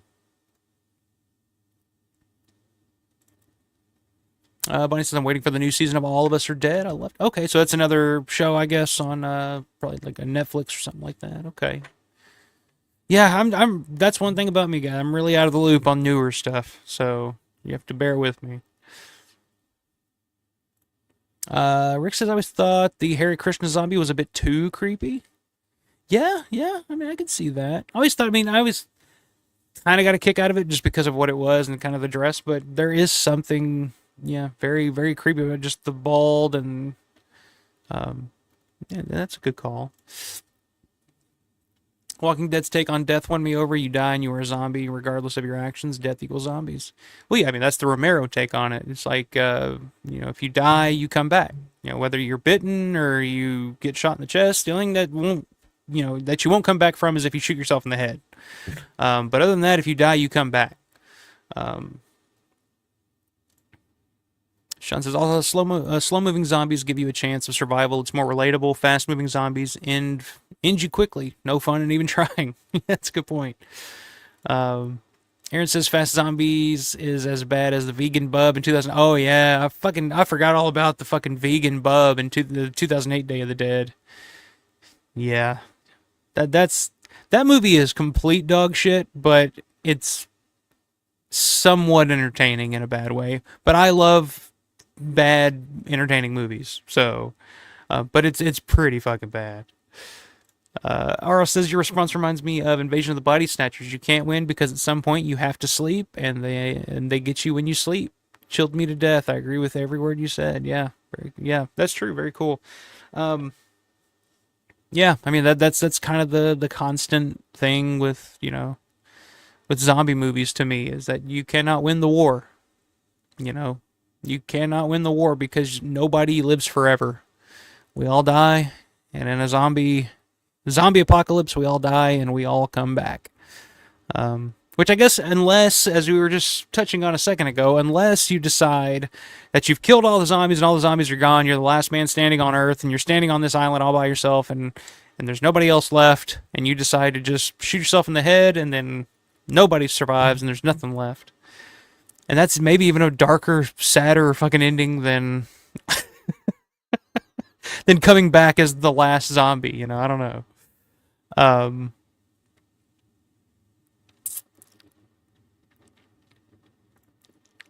Guess I agree. I found a way to love every zombie movie, but 2008 Day of the Dead is trash. Yeah, it's pretty bad. There's some pretty bad Day of the Dead movies. Period. Those sequels and all that shit. Like that's one that they've kind of run into the ground too. But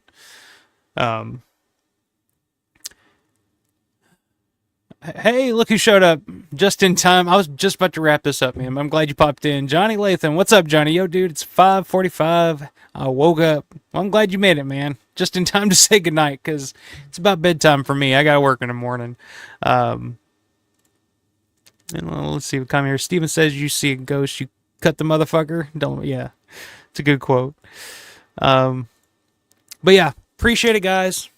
Hopping off here again, almost another 3 hours a night, but shit goes by fast when you're talking some Romero and talking some West Memphis 3 and just going into whatever we wanted to talk about tonight. And I had a really good time doing it. I'm glad you all hung out with me tonight. And make sure to submit your brackets. Like I said, tomorrow morning, all the information, the link goes up. Submit your brackets for who will be the ultimate king of the zombies. And the winner will receive the brand new Jordy Verrill action figure from Monstars. So yeah, submit your brackets. One winner, one king will be crowned as king of the zombies.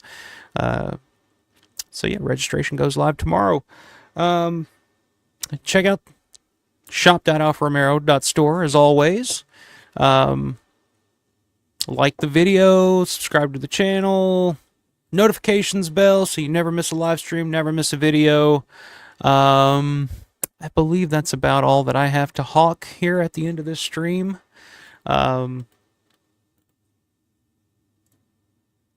Steven, thanks for hanging out tonight, man. Always good to see you. Sean said, would you rather die or get bitten and come back as a zombie? I'll take zombie. That's a deep, deep question. Yeah, I might just take zombie too, honestly.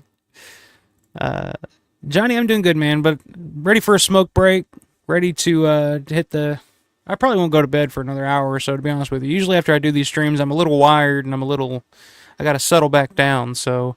But yeah, glad you're able to make it in just in time, man, to say hi. Always good to see you, my man. Ed, rock and roll. Thanks for hanging out tonight, my man, as always. Sean, good to see you again, man. Excellent show. Thank you. Thank you, sir. Thank you very much. Kenneth, thanks for hanging out tonight. Good to see you, man. Bonnie, pleasure as always. Good to know you got some pretty good taste in music too. Always good to find out. Larry, always a pleasure, my man. Everybody check out Larry on the Image 10 YouTube channel. Did the nightcast the other night with Jim Cernella. Really fun stream. Get to see some really cool stuff. So make sure you guys check that out if you haven't already. And Jay says, "Oh, okay." Maybe, like I said, we'll try to do one a little earlier or maybe later. I don't know, whatever would work. Time zones aren't my strength, but Brian, thanks again, man, for the super chat. Always good to talk to you, my man. Sean said, "That's right. Hit the like before you go. Give me them thumbs up. More people checking out these streams, checking out these videos. It means a lot to me. I appreciate you guys more than you guys know. But yeah, hope you guys have a great rest of the night, great rest of the week, and as always, stay scared."